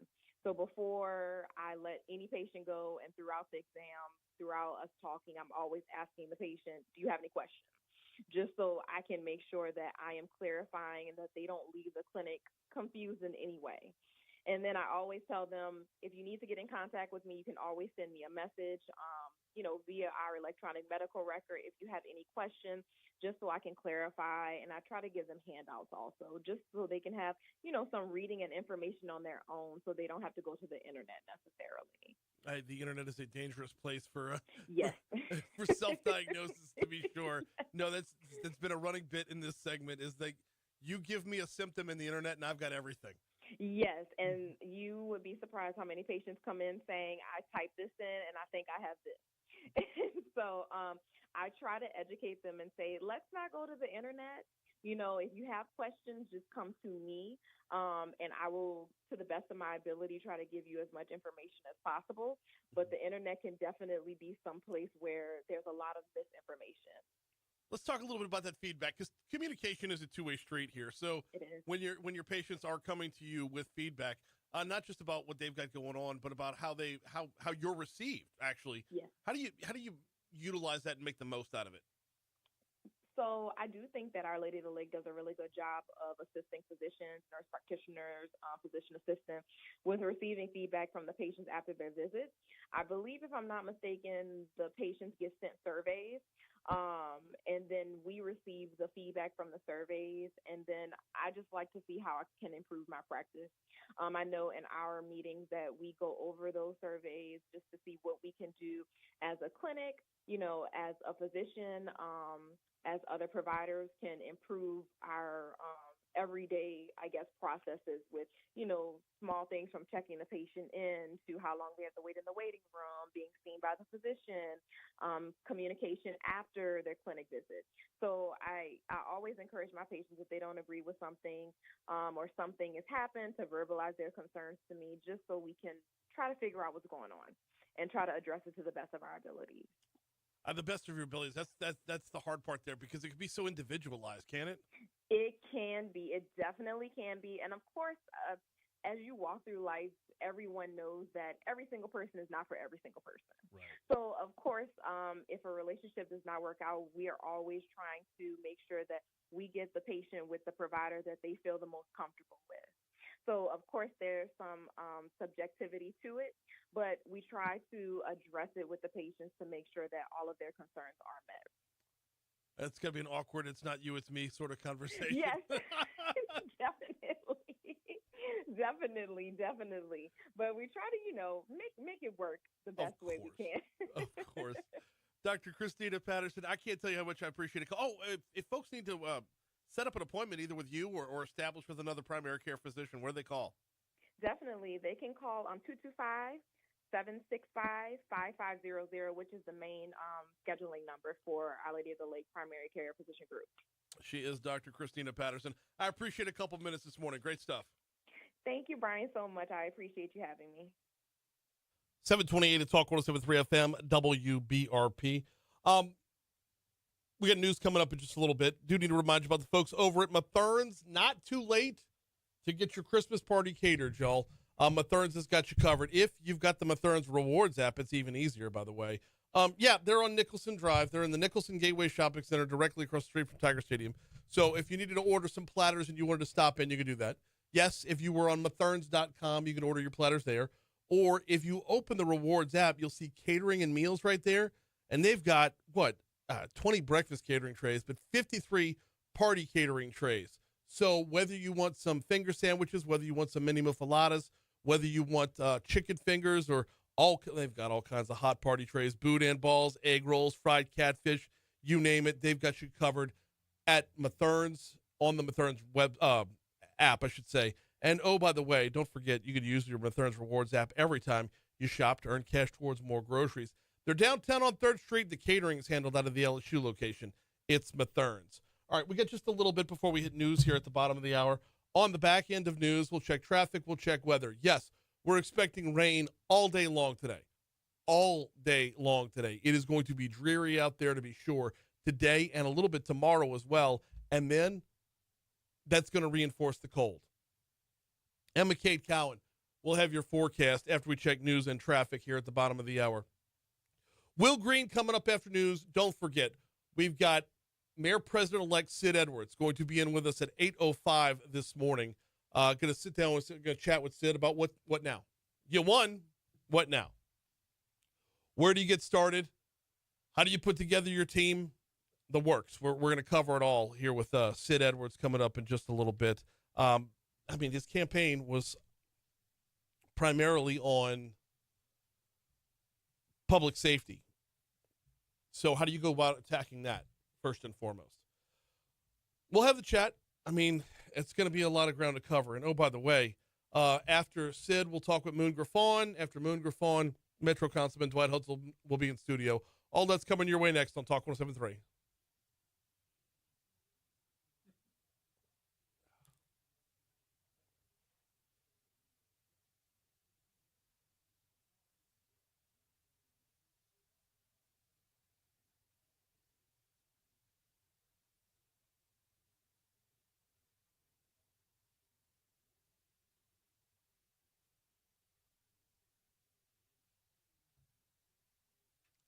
Watch United Healthcare offer a reward and then, based off of a technicality, deny the reward. Oh, man. Come on.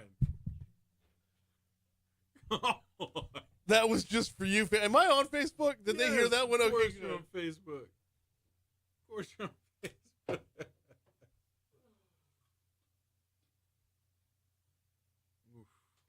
That might be the most brutal joke I've ever told. Mm.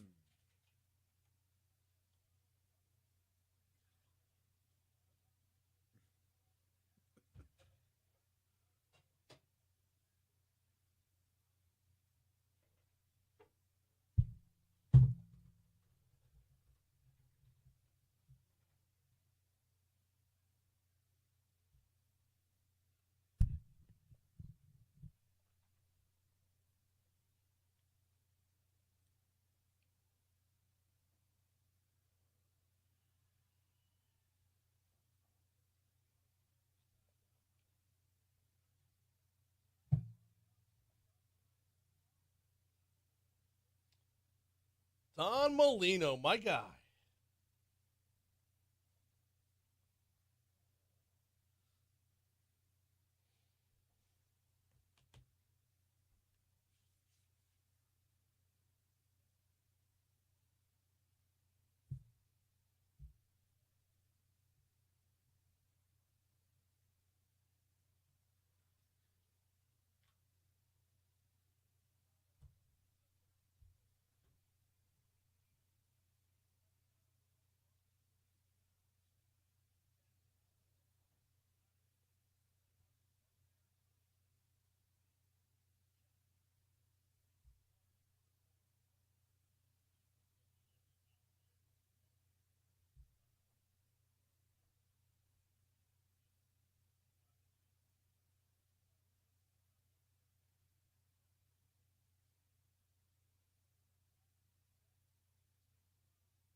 Studio. Hey, good morning, sir. Yeah, we'll have you up here shortly. Thank you.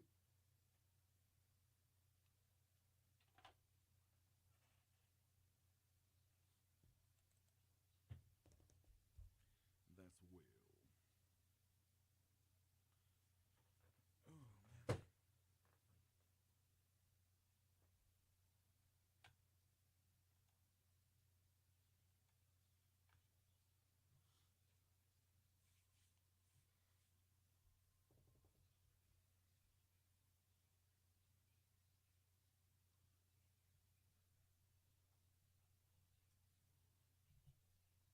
Would it be wrong if I led the interview with Sid saying, see what happens when you get out there and vote? Oh.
Gonna be dreary for a while, then it's gonna get cold again. Here to elaborate with your full forecast is McCade Cowan.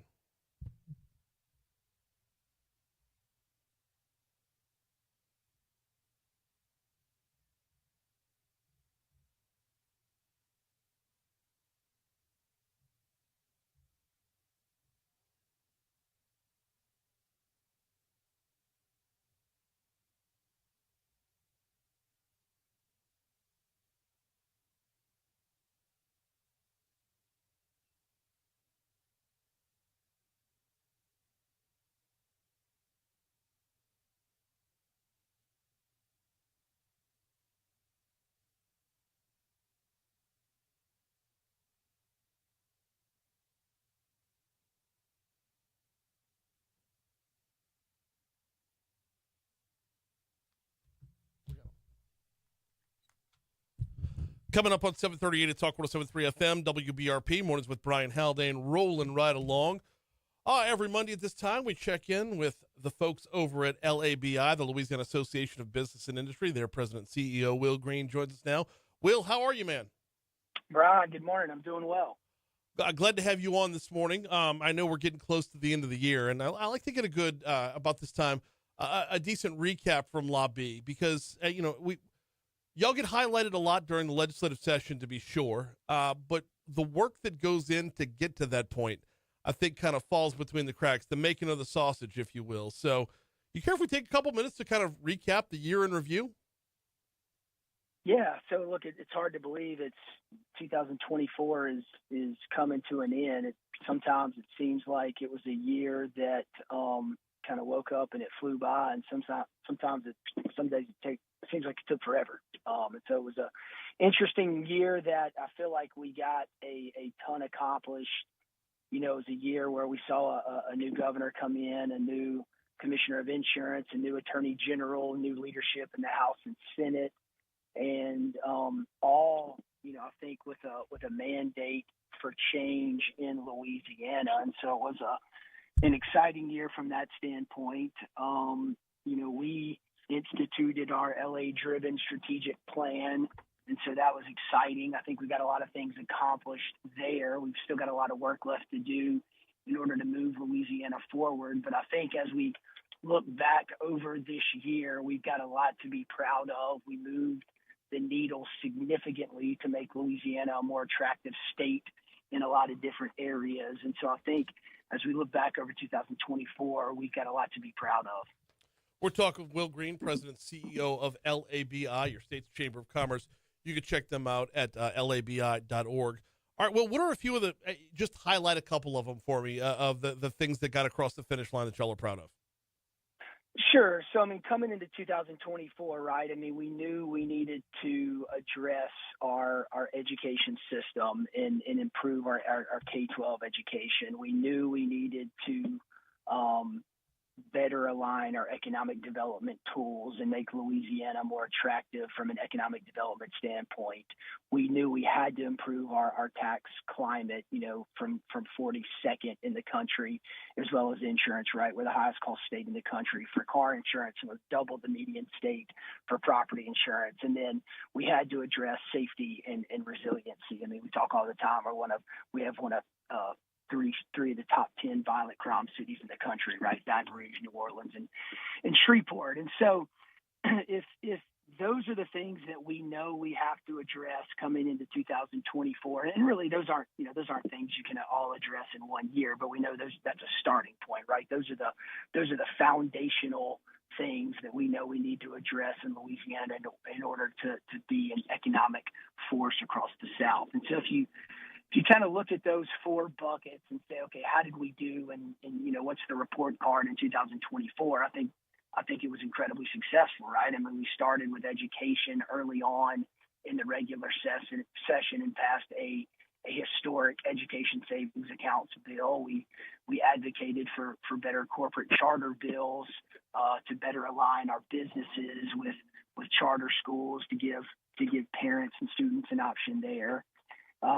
The first thing that the administration did was, they started with with a special session on criminal justice reform, which is great, right? I mean, we all think that we need more transparency and accountability in our criminal justice system. But then rolling into the regular session in 2024, we also knew we needed to address, reentry and training, and how do we end the vicious cycle of recidivism and things like that. And so what we did was we advocated for legislation and passed legislation to make sure that there's some GED and skills training inside of prisons.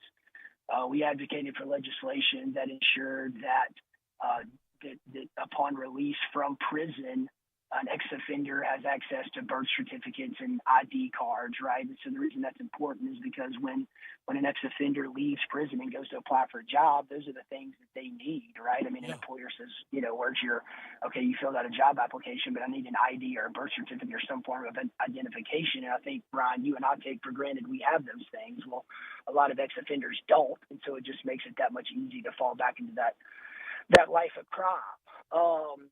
And then, Brian, on the insurance front, right? I mean, I think if you talk to the insurance commissioner and you talk to any of our members, they'll tell you, I think on the property side, we made some pretty transformative changes. We passed legislation that moved us out of being an outlier in certain circumstances, like the 3-year rule and use and file and use and then funded our fortified roof program. 3 things that the reinsurance market told us that we needed to do to become more attractive for carriers to come and write here. On the casualty side, we did some things. I mean, we were one of 2 states in the country that allowed a direct action, which meant you could sue an insurance company directly instead of the at-fault party. And so we did get that passed. But we know we got a lot of work left to do on getting our car insurance rates down. And then, moving into tax, right? I mean, that was the latest massive monumental reform that was passed this past session on tax reform, right? We were one of 15 states with a corporate franchise tax. We no longer will have one of those coming up soon. We were the highest corporate income tax, had one of the highest corporate income tax rates in the country. And coming up soon, we will no longer be an outlier there once we reduce our corporate income tax. And then this legislation that passed this past session will hopefully give us the tools we need to begin to transition out of the inventory tax. And we were one of 9 states with an inventory tax. And so, again, massive monumental changes. There's a lot more that I could go into, Brian, but I know we just don't have time. But that's great start and moving Louisiana forward. And we didn't even talk about the transformative changes within the agencies, right, with economic development and the workforce commission. And so much good that I think came out of 2024. But again, we've got a lot of work left to do. We're talking with Will Green, President and CEO of the Louisiana Association of Businesses and Industry, about the work that got done in 2024. Will, I really want to rewind the clock back to even before 2023, though, because almost everything you just mentioned stemmed from LA Driven. And you mentioned it to start off, but everything started off with LA Driven, which started off as LA 23. But this is basically like a rolling set of benchmarks for the state to get us where we want to go by the end of this decade. How critical has it been along the way, basically, to have this roadmap of where y'all want to head right in front of you when you sit down to meet with legislators before the session or during the session, to be able to say, okay, here's where we are, here's where we want to be, and then you can call upon individual legislators and say, here's how you're going to help us get there.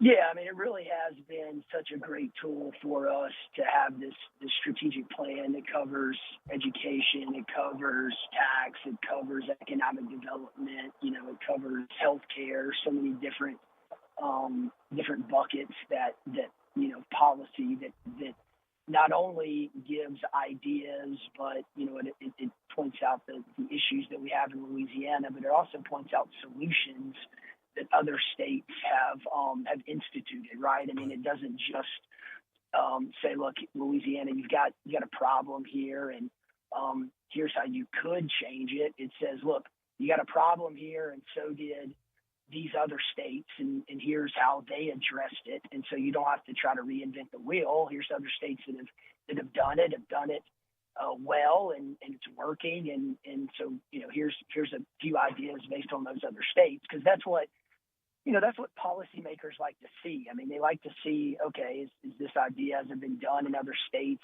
Has it been done well? What can we learn from a state like Florida, a state like Virginia, a state like North Carolina, a state like Texas? These are states that are higher up on the tax and economic development ranking than we are. Okay, well, why are they? And what are they doing? And what can we sort of model out and benchmark based on what they're doing, and kind of take it to Louisiana and implement it here? And that's what LA Driven does.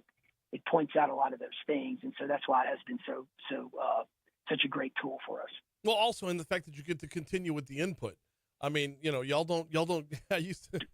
Y'all don't just go into hibernation when it's holiday time, right? It's this. Now's the time where the input is being taken back from your members to find out. Yeah, LA Driven, but it's Driven's past tense, man. This is LA Driving. Yeah, that's right. And in fact, we've actually Ted Abernathy, who is one of the really smart policy making think tank consultants that has helped a lot of different states put together their strategic plan. He is actually coming in this week to meet with us and sort of point out to us, okay, you guys you've checked these boxes, and here's the direction that you may want to look at going next based on feedback from your members, based on the successes you've had. And oh, by the way, here's some things that have changed in the market, whether it's the job market, whether it's based on successes that other states have had. And so now we get to see, okay, are we staying on the road? Are we on the right road? Do we need to veer a little bit? Do we need to have we been in the right hand lane? Now we need to get in the left lane. And so that's exactly what you said. It's so important to benchmark.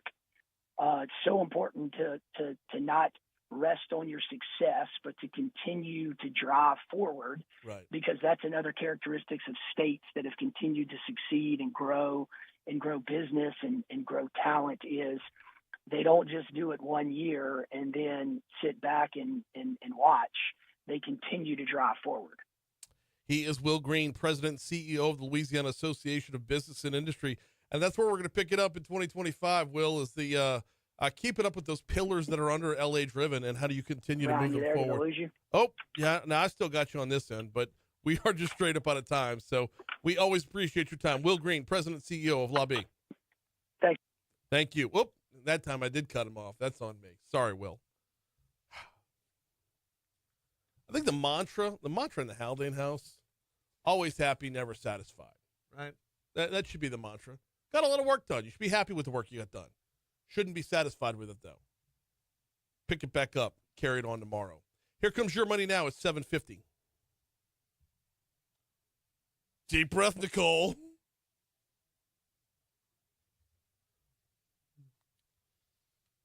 She sounded almost like she was pissed she had to do it. That was passive aggressive. Guess I'll do it.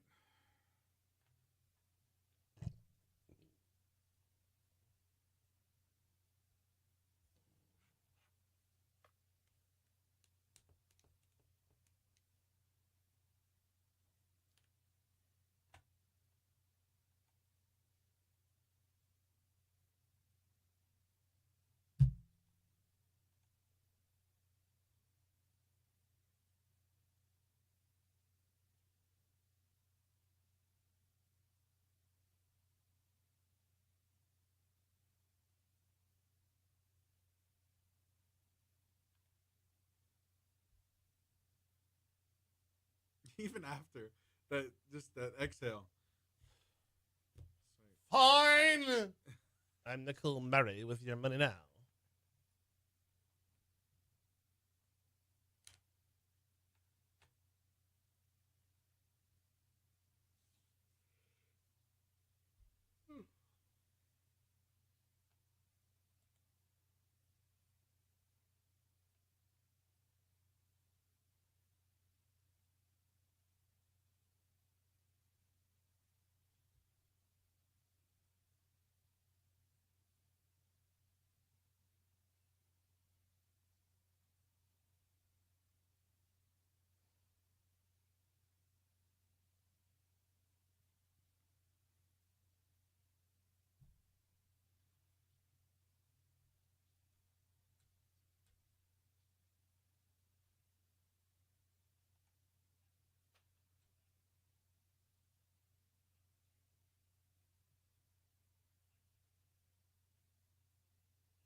Oh, no. Ooh. Ooh. How long do I have? Maybe about 2 minutes. Okay, I'll wait.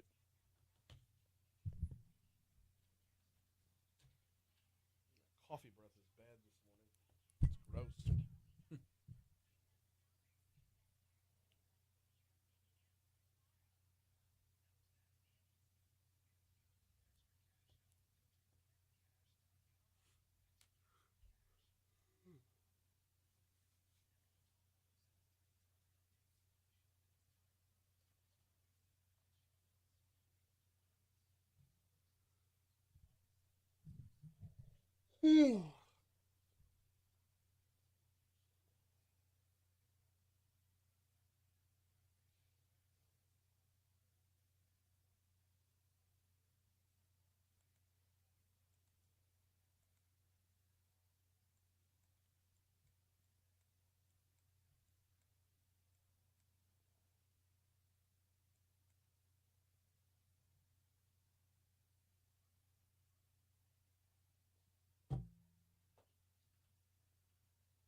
All right. 7:55, Talk 107.3 FM, WBRP. Holding at 69 degrees in downtown Baton Rouge, and it looks like the rain's holding up for right now, though that might be different where you are because it's going to be spotty all day, all over the place. On and off rain throughout Baton Rouge today and tomorrow. Okay, we got Mayor President-elect Sid Edwards coming up in our next segment after we check in with ABC News at the top of the hour, which means we need to squeeze this day in history down to right now.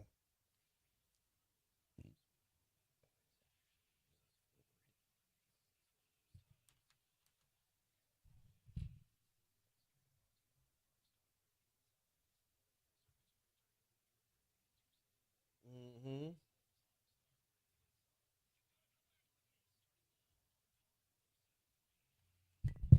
All right, John, we're going to roll through this. Yeah, let's do it. Starting off 1965, A Charlie Brown Christmas premieres on CBS. I love a Charlie Brown Christmas. Yeah, so good, right? Classic. Yeah. Classic. 1978, the first game of Women's Pro Basketball League happens. Really? Yeah. It only took 46 years for people to care.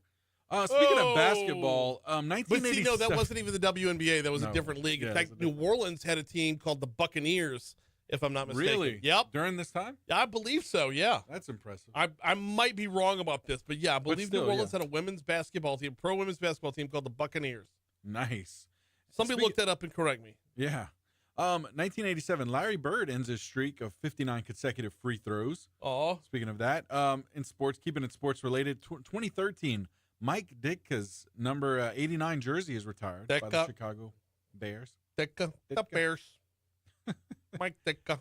In 2019, U.S. officials, quote, deliberately misled the public on progress of the Afghanistan war, hid that it was a lost cause, according to the Washington Post analysis of the Afghanistan papers. Okay. So that happened. Yeah.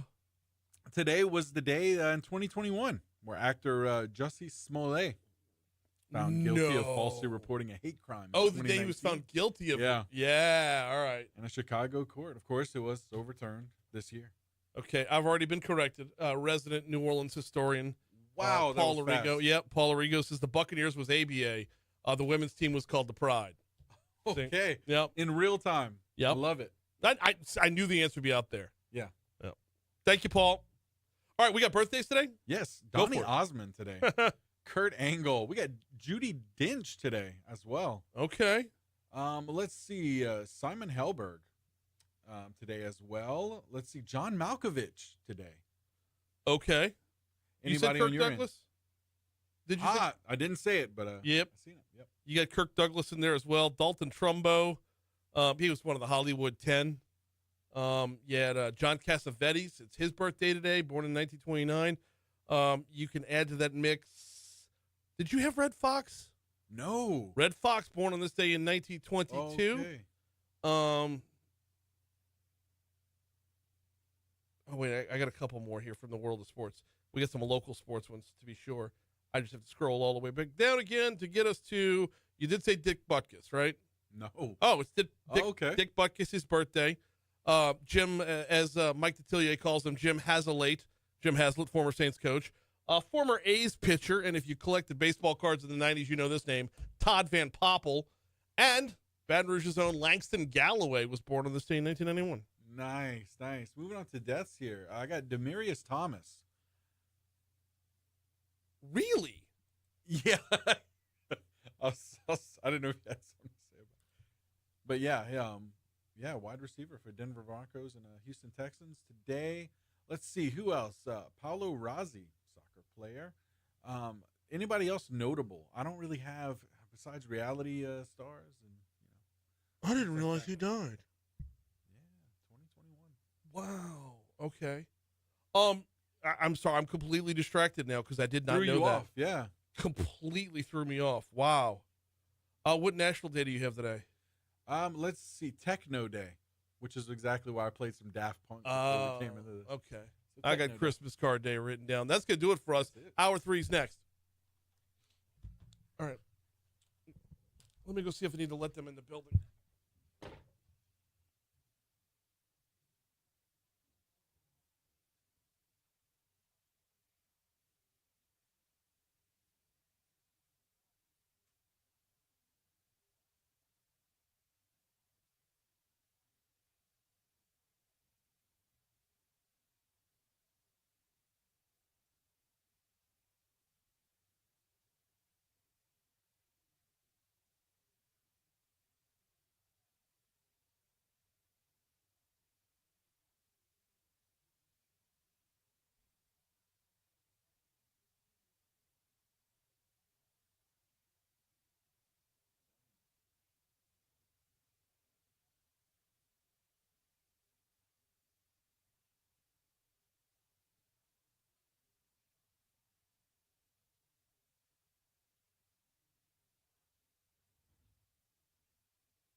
So a good friend of mine knew Demarius Thomas pretty well.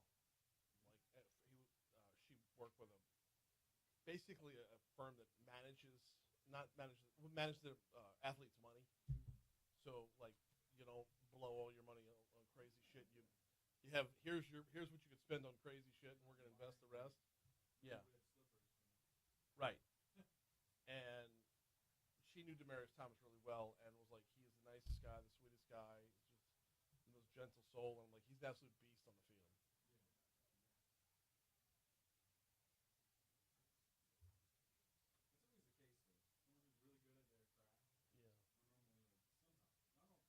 Not all. Hey, good morning, Brandon.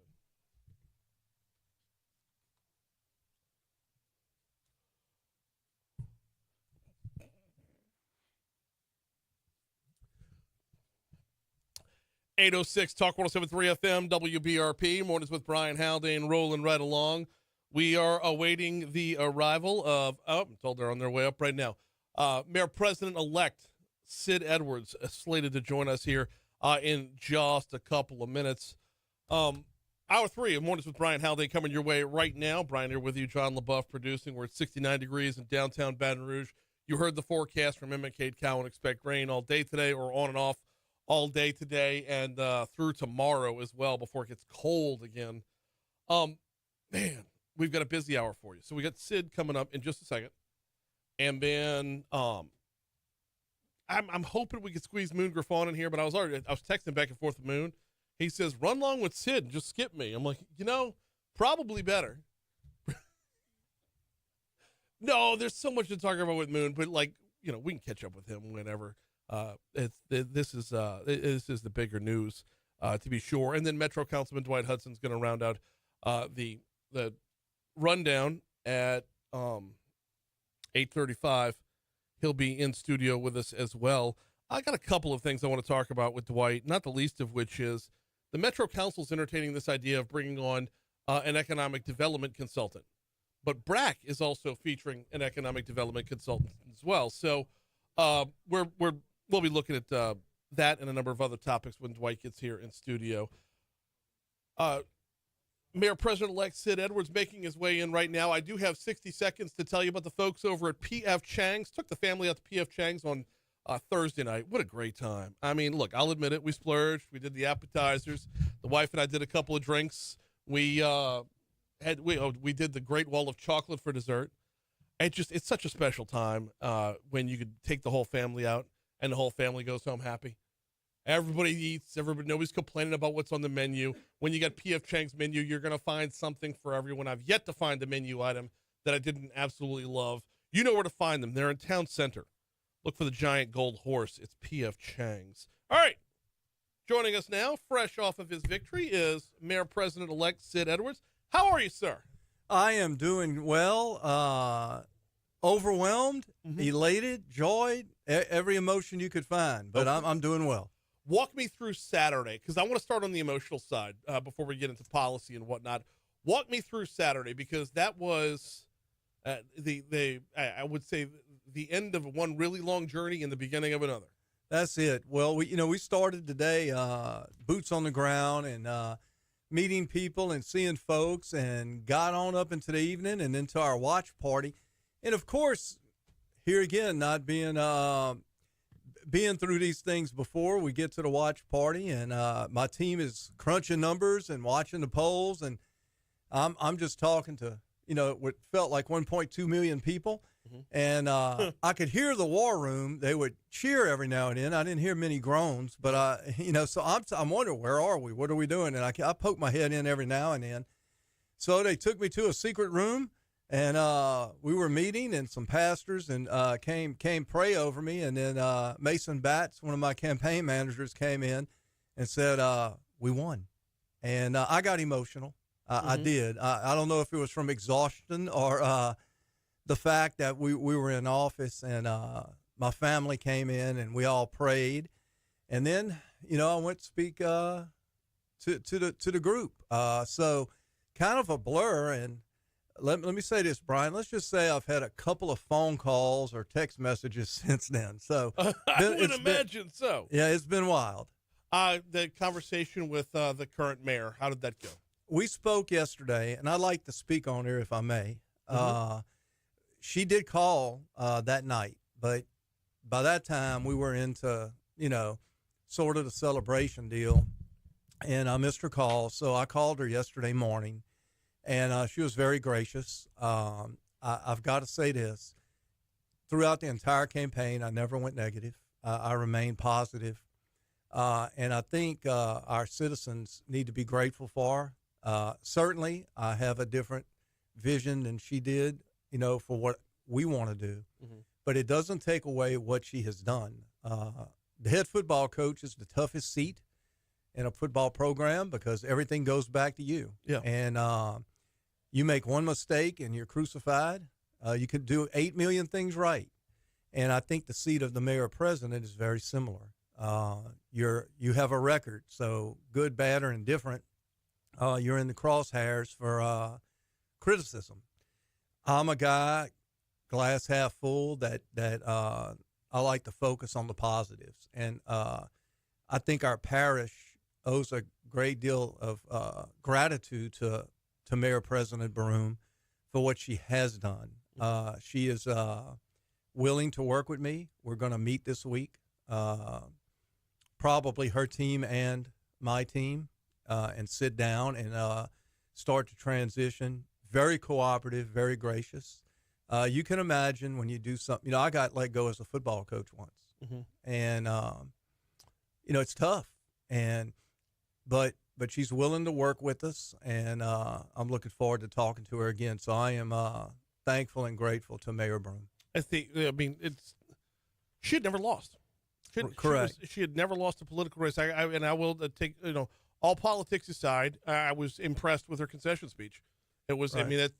it's not a pleasant thing to have 54% of the folks who show up say we want somebody else. So for her to take the podium and for the first time ever to have to take the podium in that position. So good on her, and good to hear that the lines of communication are already open and running. They are, and we owe some compassion. Here again, when you do something 36 straight years, and I go back again, I'm not a counselor, but I would not be sitting here this morning as the mayor president-elect had I not got let go out of that football spot.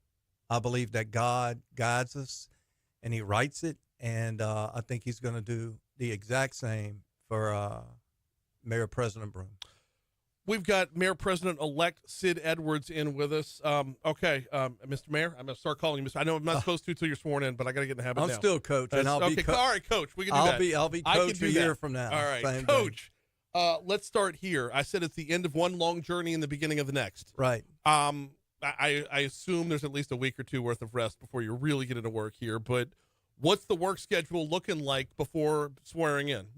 Well, I'm looking at my team over there. Rest, they do not know the definition of rest for sure. Okay. But we're meeting today. Our campaign team is meeting around noon. And I'm going to give them several names for the transition team. They're going to have some names. It's a think tank to kind of put that transition team together. I said it before. I didn't want to put the cart before the horse. Right. But I had been talking to some people in case. And we should be able to announce that transition team as early as this afternoon, no later than tomorrow midday. And we're going to start there. Tomorrow midday at the very latest. I'm not going to ask for names right now, Right. but as a Baton Rougean, I do want to know how much of an overhaul can we expect? Is this going to be a lot of new names and new faces, or are there a few people that have been around the block a few times that we've heard of? Yeah, it'll be a hodgepodge. There's going to be some people who've been involved locally, for sure, but there will be some new, fresh voices on that team. And there's been an awful lot of interest and, for lack of better words, people applying for a position, on that transition team. We can't have a team of 20. 20's too many. Right. And 2's not enough is how I see it. So I'm looking at a dozen folks. Okay. And but yeah, you'll see some familiar names for sure, and maybe some not so familiar. Let's talk priorities a little bit. We knew what was popular on the campaign trail. Now that the election is in the rearview mirror, I assume the same things you ran on are the things you want to start with. Yeah, my first stop is going to be with the local law enforcement agencies. I'm going to get in touch with the sheriff, Sid Gotro and Chief Morse, and all the public safety agencies, and gather them. And I hope to have that meeting sooner than later. Okay. Yeah, and one would hope. I mean, and I would actually start with Hiller. Yes. He's got all the numbers. He's got the breakdown on everything. It'll map things out very, very nicely. Absolutely. To be sure. So starting with law enforcement, getting their feedback, getting their, and your campaign was more about listening than speaking. Yes, no doubt. I've learned an awful lot, and there's more listening to do, and some speaking. I'll speak a lot more now, but that piece, and then cleaning up our city. Those are some. I mean, we're not just going to minimize it, but we're going to light the city up. We got to get our light bulbs up. We got, the things that I think can start happening right away. Yes. And start moving right away is what we're going to focus on. Yeah. I mean, and I'm really looking forward to, how they say, a fresh paint job can increase sale value. Absolutely. I'm looking for a fresh paint job on better. Before we get to the thick stuff, the hard stuff that takes years to overcome, if not generations.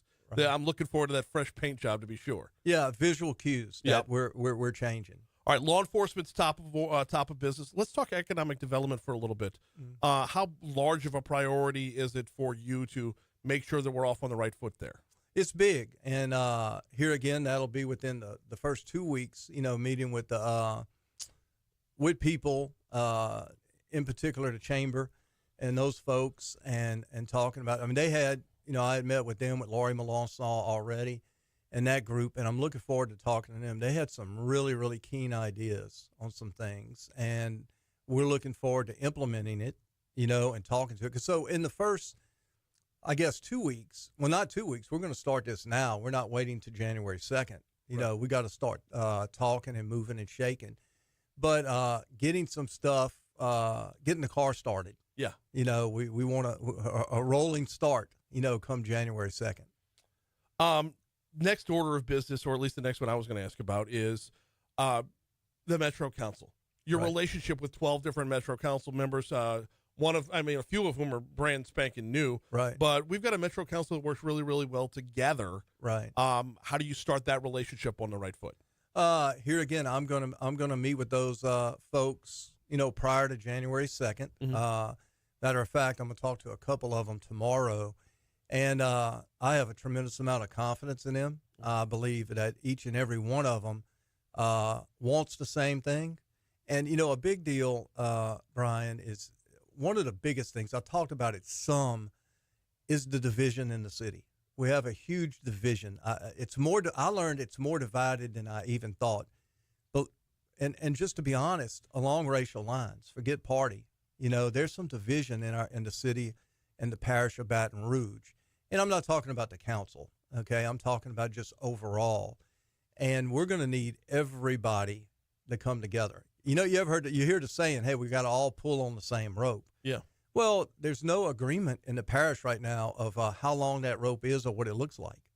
So we've got to identify that. And, so true. And so before we can pull on it, we got to have it. And that's where the Metro Council comes in each of their districts. Yes. And they got to come together and say, hey, this is real. This is, Coach is, he's going to act on what he says. And I go back to Mayor Broom's supporters, almost 50,000, however many people voted for her and beyond. Okay. The city, Coach Sid becomes the mayor president January 2nd. Okay.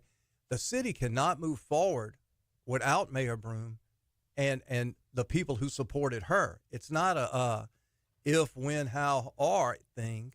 Coming together means coming together. Yeah. Not just Sid bringing the Republican Party together. It's Coach Sid and crew bringing the city together. And the catalyst behind it is going to be those 12 Metro councilmen in each of their districts. Last one before we get you out of here, and I greatly appreciate your time this morning. I know it's the Monday after, so that's got to be a combination of adrenaline fumes going right now. Yeah. And that is you are not just the mayor-elect, you're the mayor-president-elect. Right. So the meetings with the 5 or 4 other mayors, what's that stacking up like? That's coming soon as well. Okay. Matter of fact, I have spoken to Mayor Wade Evans, Mayor Yates. Darnell's reached out to me, from Baker, and as did, McDavid and those guys. So we're going to get together really quick. Evans actually texted me last night, how quick can we get us all together? And I said, give me the day and time. Because my deal is I want to empower they're already empowered, but I want to empower them and give them their autonomy while still remaining a family or building a family. And part of that is welcoming this new addition to the family in the city of St. George. A lot of unresolved issues right there. As you take the reins as mayor president, what are your plans on that front? Well, certainly Coach Yates is one of the first guys. Coach Yates, Mayor Yates is one of the first guys that I have to sit down with. We want to resolve some of my goal, and this is so I don't want to simplify it, but my goal is to get past all the rhetoric, all the negotiation in the best interest of everyone and turn them loose and say, go be great. Yeah. While we're still in the same family. Well, I mean, because if St. George is great, then East Baton Rouge is great. If Central's great, then East Baton Rouge is great. I mean, everything contributes to the overall city parish as opposed to moving elsewhere. The key is we are as one, and that is what we're going to work through quickly, hope quickly, and get this thing up and running in the direction I feel it needs to go. He is Mayor President-elect Sid Edwards. Midday tomorrow, be on the lookout. Midday tomorrow for that transition team. Coach, yes, sir. I appreciate a couple minutes this morning. Oh, it's been an honor. Thank you all. Thank you. It's 822, Talk 107.3 FM, WBRP. Quick break. We'll see if we can squeeze Moon in next. Awesome stuff. So amazing. You remember that conversation, right? Oh, yeah. The math is there. Yeah. Why don't I feel more secure? The math is there. I didn't feel secure until Mason walked in about 9:30 and said, hey, this thing's done. Yeah. And, of course, when that happens, I'm like, after 5 months, I'm almost to the wall. And my first duty as mayor, I was supposed to be on TV. My first duty as mayor was when you set the alarm at 5:30 p.m. Oops. Hello, good morning. How you doing? But I got you on time, bro. I appreciate that. Hey. What channel? We got a few minutes. WBRC. here. Oh! Sorry, we're running a little. All good. behind. All good. Appreciate you, man. Thank Yes, y'all sir. for everything along the way. Oh, thank you. We're ready to get. We're ready to get rolling. Okay, college football. Okay. No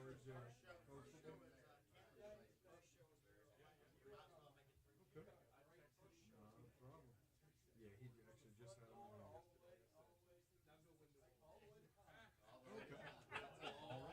had him on yesterday. Right? And it's a season of miracles, is it not?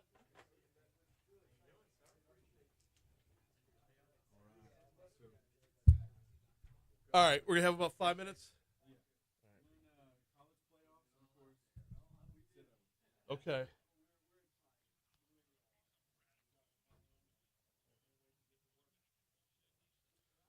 He said turd.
825 Talk 107.3 FM, WBRP. I realize I'm asking the impossible here. Can we squeeze Moon Griffon into just 6 minutes of airtime? He joins us now. What's happening, brother? That's funny. I like that. That's pretty cool. I texted you ahead of time to let you know why we would be running late, and you most graciously said, bump me. So this is where we're at now. We had enough time to get to you, so I wanted to make sure you were on this morning. Dave, yeah. It's exciting times for you people in Baton Rouge. I mean, I couldn't be more happier. You got rid of a couple politicians that needed to go, and you got somebody that's got some hope and leadership ability, and he'll catch on pretty quick on what he needs to do, Sid Edwards. And Yeah. I wish him the best of luck, and he looks like he turned a lot of people his way to give him a chance, and I thought that was pretty big. I did have a question for you, Brian. What's that? I know over here it was cold and rainy, and I thought, wow, what a bad election day for the left. Did that come into play over there at all? So, it was drizzly on and off. It wasn't rainy. I don't think it was rainy enough to deter people from the polls. There was no line at my polling place. There was no line at any of the polling places I drove by. And I make a point on election day to drive by, a handful of them. It was chilly and drizzly. But, it wasn't like torrential downpours. It wasn't enough to keep anybody away. And by the way, I didn't care. I just kind of laughed because I know some people don't like to go vote. I'm not talking about race. Some people just don't like to go vote when it's nasty. Yeah. I don't understand They that. don't want to go out at all. I went and vote. All we had was amendments, Brian. I went at about 9 o'clock. I was the sixth person to vote, and there was nobody at the polling place. And so I was able to cut up with all the people that were working and kind of entertain with them. And it was almost a fun time for me because there was nobody there. I love that and hate that. I love it because the poll workers, they need a little levity because they dedicate their entire day to that, I was joking with them. I said, boy, y'all got a busy day. And they said, yep, we're going to sit here and eat and get fat. All I started laughing. They had plenty of food and only no work. And they begged me to take our voted stickers. I don't like to put stickers on. I said, no, I ain't going to take them. I'll just tell people when I see them, you need to go vote. I did not take stickers in November or this time around either, so I guess my vote never counted. We got Moon Griffon with us. He's coming up at 9. What you got? No, I was going to ask you, what was the percentage of voter turnout in East Baton Rouge Parish? Have you seen those numbers yet? Yeah, there was a little over 100,000 voted for mayor president, a little over 100,000, so relatively low to be sure. When you consider what was at stake, I mean, there's the changing of the guard in the city was at stake. Not as high as some would have liked, but it was about where I thought it would be. Okay, I just wanted to know because that was a big change, and it's a totally different direction. And like I said, everybody got to sit back and see what Mr. Edwards would do. But he's an old coach, he's an organizer, he's a leader, and I think that's what you're looking for. I think he's going to prove, like Trump, you don't have to have been in the system to be able to come in and be effective. And I'm hoping and praying for that area that he will do that. Well, by about noon tomorrow, he'll have his transition team announced, and they're going to carry the heavy load there. He's going to, he'll definitely play the CEO role to be sure. Yeah, no doubt. Hey, we got about a minute and a half left, Moon. I got to ask you about the 4 amendments that were on the ballot on Saturday. I rarely share who and what I vote for on the show, but man, I voted no on amendments 2 and 3. To me, they felt like they were giving the legislature an excuse to be lazy. And I'm not arguing with you, Brian. Between you and me, most amendments do not do that much. Right. And if all those amendments had failed, it wouldn't affect the state 1 iota. And since they all passed, I still say it's not going to affect the state 1 iota. I don't understand. They bicker and cry about the Constitution all the time, but all we do every election is change the Constitution. I don't understand it. Why don't we just have a Constitution convention, do everything we need to do, and back off? But I think it's a lazy way to get changes done to the people so you can say the people voted for it, and the legislature needs to do their job. That's just my opinion. So if that all failed, it wouldn't have been a big deal. We got Moon Griffon with us. He's coming up 9 to 11. Who's on the show today? I got Woody Jenkins. I know Woody was involved in it to talk a little bit about the election the first hour. I'm going to talk a little bit about the little football on the playoffs because I've been falling out laughing. They ought to go back to 2 teams They go back to 2 teams. We'll find out who the best team is because there's only about 2, maybe 3 teams can win it anyway. But I know it's politics and money and things of that nature. But I got an angle nobody's thought of. At least I hadn't heard anybody. So All right. I'll have a little fun with that at least a segment or 2. You can catch him 9 to 11 right here on Talk 107.3 FM and throughout the state of Louisiana. He is Moon Griffon. We always appreciate the time, brother. All right, Brian. God bless. Thank you, bud. You too. Here comes news.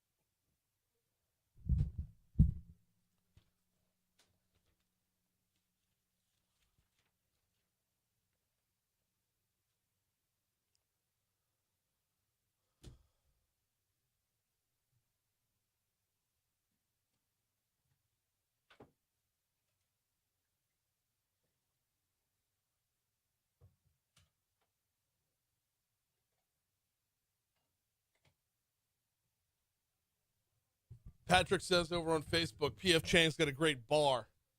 So even more, okay, so if you go to the bar, by the way, they offer drink specials, basically happy hour all day, every day, which just makes it the price. But check out the appetizer menu when you're at the bar.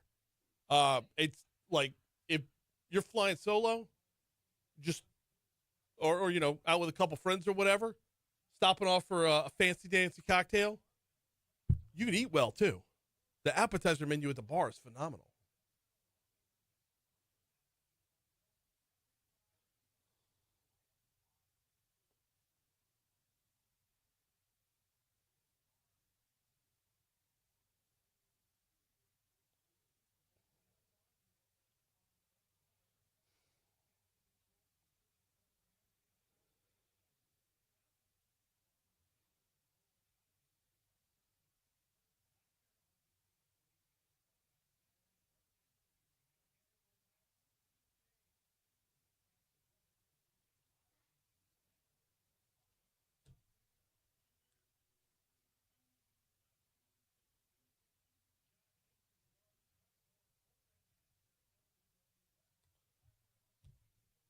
Did he talk about feeding bear to your family?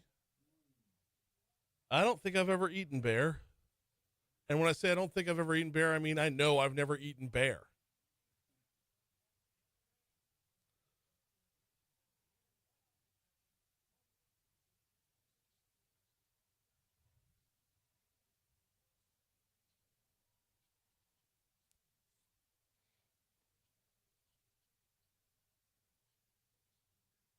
Good morning, Brandon. I didn't see you sneak in a little while ago.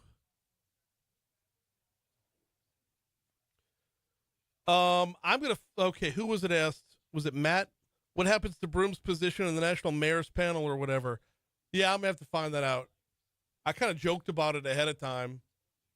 But now it's a reality.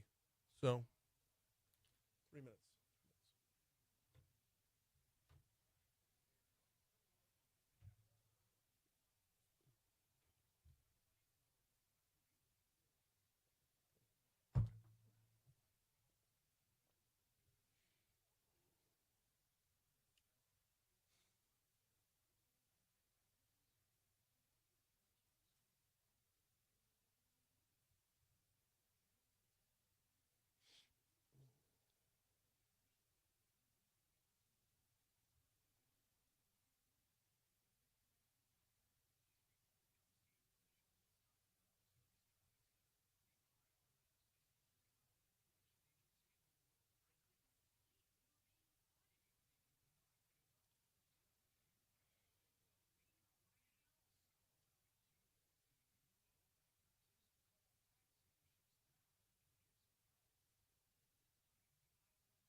Mets says, and congrats, I think, to your Mets, Brian. They're all in, dude. This is going to be a ridiculous payroll, and everyone's going to be hurt before All-Star break.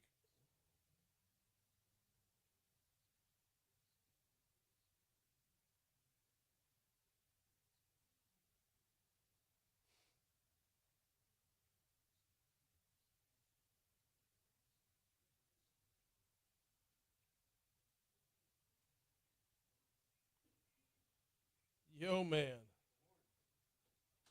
Good morning. I am not finding the story I'm looking for. Oh, shit.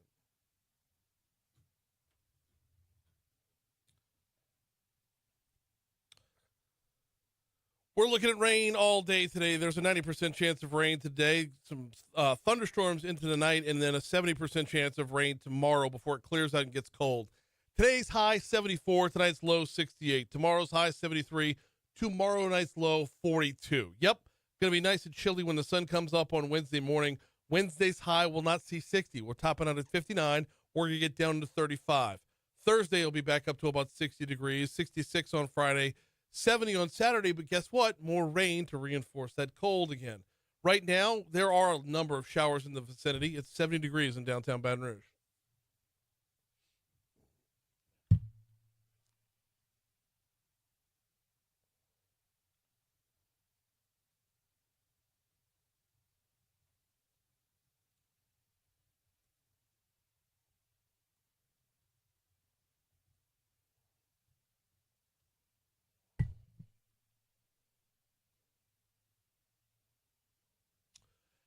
.38 Talk 107.3 FM, WBRP, Mornings with Brian Haldane, rolling right along. Time to move from the mayor president-elect to a Metro Council member. We got Dwight Hudson in the house. How are you, man? Hey, doing good this morning, Brian. Did you run into the mayor president-elect the way we had a good chat? Yes, sir. Okay, good. good. Well, he's got to get out there and meet everybody, right? That's right. So we got a lot of ground to cover this morning, but I want to start off with, and I apologize I don't have the specifics in front of me. There was a story last week. Y'all signed off on an economic development firm working for the city? So one of the things that the council has been looking at is an economic development firm. Mm-hmm. Look, I'm not a big fan of that contract, to be honest with you. Okay. I think what would be better as we move into a new administration is to actually have an economic developer in-house, right? To be able to sort of complement what goes on at BRAC and that sort of thing. To work as a direct liaison from the city parish, not a contract, but somebody direct in-house to handle that work. So that's my preference. Well, Mayor Broom used to have that, and then correct. Then he went on to put in broadband throughout the whole state. That was Beneath's job. Beneath actually did an exceptional job. I think absolutely. Beneath was probably one of the mayor's better appointments or better hires. But yeah, we really have missed that. And then when you couple that with not having BRAC directly as a contractor anymore with city parish, I think economic development has been lacking. Whoa, say that again. You couple that with what? Right. So we used to have BRAC on board as our official economic development contractor. We used to pay them $300,000 a year. Okay. But that has not happened. They didn't want to continue that relationship, and interesting. Yeah. So I think they wanted to be more independent and not have a direct financial tie to city parish, to sort of be a more independent voice. And so I think that's hurt us a little bit. Economic development. I would say so. But on top of that, like with their new president CEO, they're pivoting more towards economic development as opposed to that traditional chamber of commerce mentality. So this feels like it would be in their wheelhouse. No, you could still have that role as an organization without having direct money from the city parish. You can still coordinate with city parish if you have a person in place in administration, but they just don't have that direct tie anymore. So if they still have the same mission, are they not like? I feel like this is redundant. Like to have a separate entity just to be on the city parish's payroll that would be doing the exact same thing as BRAC. No, because you want somebody that is a direct tie to the mayor's office, and in my eyes anyway, you want somebody that is a direct tie to the mayor's office, somebody that can speak when they're meeting with these companies, when they're actually doing this economic development work, Yeah. they can say, look, we've got this partner agency here, BRAC, that is connecting you to workforce. They're connecting you to all the different resources available in the area. Mm-hmm. But here's a direct representative from the mayor's office from City Parish that is connecting you specifically to those resources available there. Okay. I mean, look, don't get me wrong. I want as many voices shouting about the greatness of Baton Rouge and why people should be relocating here, to be sure. And the more of that, the merrier. When you looked at the two side by side, they have similar missions. Right. That's true. But again, similar missions, but different resources available, right? And so a lot of complex things that they'll have to walk through. And so I think it's important to have that person in-house. What would it take to get a person in-house? Is it as simple as coach saying, let's do this? That's right. Okay. Yeah, they can go out and hire an economic developer, Mm-hmm. somebody that will be a direct staff appointment from the mayor and do that work. Was Beneath an outlier, or did he have a predecessor? I do not believe. I mean, Beneath was technically an ACAO, so Assistant Chief Administrative Officer. Okay. And so, yes, there are other Assistant Chief Administrative Officers in City Parish. But who specialized in that? But no one really specialized in that before him, in my opinion, and nobody has really specialized in that after him. We've got Metro Councilman Dwight Hudson in with us. That was one of the many topics I wanted to cover today. I also want to talk a little bit about St. George. I mean, that's your backyard. Absolutely. Big day on Saturday. Absolutely, yes, sir. I was a little bit surprised. 21% of folks that showed up to vote said, we have a city that we don't want to fund. Yeah, an interesting vote. There could have still been some confusion about whether or not it was a new tax and that kind of thing. There were some folks out there sowing a little bit of confusion in that regard out in the area. But look, 80% is overwhelming, right? Sure. Or 79% is overwhelming. Folks understood it. They said that, we're ready to get this city moving, and that's what happened. So. And it's going to be to the tune of $48 million, which is $48 million that's not going to be in the city parish's coffers instead. So that kind of walks us over towards the budget. How deep into it are you right now, and what are we looking at? Yeah, I've been through the budget. Look, this is a tough year. I think next year is going to be a tough year, probably even tougher as the full amount of the St. George impact will be felt. Moving forward for the Metro Council, since we're looking at a administration change, I think what we need to do now is probably pass the mayor's budget that she's given to us, just for the sake of continuity and having all of our department heads and department staff kind of know where they're at, right? They don't like the budget that they got, but they can work with it. That budget doesn't fire any people. It doesn't lay off anybody. And so give the new administration time to go in and make the changes that they need responsibly to the budget, and then move forward from there. Does that not create some level? Well, does that not bring the new mayor in with somebody? He's taking over the restaurant with somebody else's menu. Right, but he has a good spot to work from, right? Okay, is what I would say. And look, unless Coach has different ideas about parts of the budget, then we're certainly open and willing to discuss those. We do vote on the budget tomorrow, so so it may be a quick effort, but I think that's the most responsible way to go about it. Keep in mind, you can always do a mid-year budget supplement. Sure. So the budget is not set in stone. If we get into the year and we're ready to make some changes from the administration, then we can certainly do that and walk through that process. We got Metro Councilman Dwight Hudson in with us. The vote is tomorrow. How as is will it be passed? I think it will be basically an up or down vote. Okay. As is. We have talked about a number of different changes, small changes, to try and better fund some different departments. I don't know that we have certainly not unanimous. I don't know that we have the votes necessary to enact any of those changes. So at this point, I would expect an up or down, yes or no on the budget, and I expect it will pass. Has the council been talking about the changing of the guard there? Because this is like first time in 20 years we're going to a Republican mayor. What's that been like as far as y'all's job basically remains the same, but there's going to be a bit of a different approach. Well, absolutely. You're going to have all new folks, in a different, I think, mindset.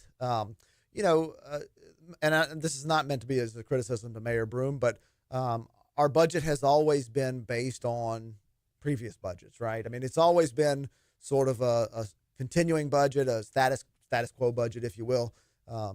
Mayor President Sid Edwards has promised, this zero-based budgeting approach, and that will be significant change for us as we look forward to the new year. So that's exciting in my eyes.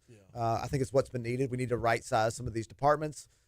We need to shift some folks around possibly. Keep in mind, we are losing the St. George revenue, but we're also having to provide services to those areas. Yeah. Right. So there's got to be a change in some of these departments. And so that will be really interesting to walk through. We got a couple more minutes with Metro Councilman Dwight Hudson. What are you eyeing up right now? I mean, what's on your agenda for right now? Yeah, so I'm still focused on the transition with St. George. My district in particular is about 90% St. George, so that's my major focus, to make sure that we get that agreement signed to continue those services. I think most of those details have been worked out. There's a few large sticking points that have been left. I'm hoping that with a new administration, we can work through those much more quickly and actually have that agreement signed. It's actually really important for the budget process as well, because our budget is predicated on the financial agreement between City Parish and St. George. Right. So that's huge. If for some reason, especially now with them having their own taxing authority, if for some reason that agreement were to get blown up, we got some real serious budget issues to work through all of a sudden. So we need to get that issue addressed immediately in my eyes, and work through it quickly. What else is on the table for tomorrow night's meeting? I know the budget's a big one, but what else is on the table for tomorrow night's meeting? Yes, we have a number of professional contracts that we'll also have to vote on, up or down. Those used to be a part of our budget. We just voted with the budget, but now they're separated out. Right. I think that most of them are fine. There's a few that we may have to go in and take a closer look at, because I'm not sure that the new administration will want to have those different contractors in place. And so we'll be working through that with Coach over the next 24 hours or so, and then go from there. Wait, is this the last meeting of the year? Wednesday is actually the last meeting of the year. Yes, wait a minute. Okay, well, yeah, Wednesday would. Yeah, so we have a budget meeting tomorrow, and then a regular council meeting. Gotcha. Yeah. And then y'all are y'all pack it in for the holiday and regroup in the new year. And then we're putting on our jingle bells. Yeah. That's he is Metro Councilman Dwight Hudson. Last one before I get you out of here, and I appreciate you coming in this morning. Absolutely. It takes us back to St. George. And what has it been like working with their transition team? Because look, we do Mondays with the mayor right here on Talk 107.3 FM. I have Dustin Yates in every single week, and it's a different approach. I feel like they're going at this differently than what we're used to from a city government. What's that transition been like? Look, it's been really fun to watch. It's been really fun to watch just average, everyday citizens, which is what the St. George government is made up of right now, that are so ready, willing, and eager to affect change in their area. So the diligence process that they've gone through with their charter, I think, has been really good. Them getting on board, getting a planning commission on board was extremely important. They did that very quickly. And then bringing their contractor on board very quickly was encouraging to see. So they're approaching that discussion around the agreement with City Parish to ultimately get the dollars that they need to finish out their transition. They're approaching that very aggressively. Hit a couple roadblocks there again, and now they're ready to see that process through. So it's been great. They're eager.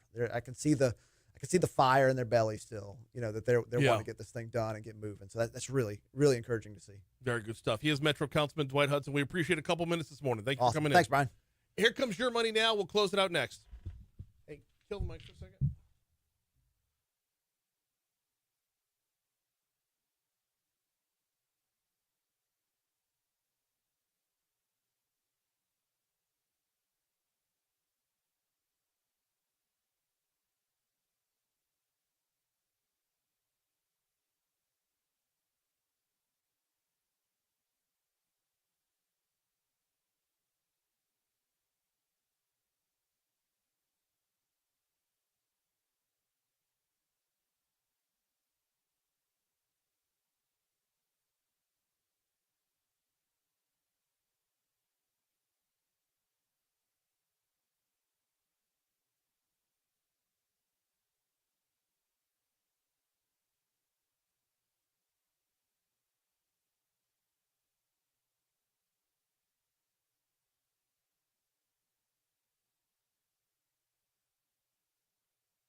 856 Talk 107.3 FM, WBRP. Mornings with Brian Haldane rolling right along. About to close it out here and hand things off to Moon Griffon. Before we get out of here, you know how we do in our last segment every day. It's time to step outside of East Baton Rouge Parish. It's time for the Outside In.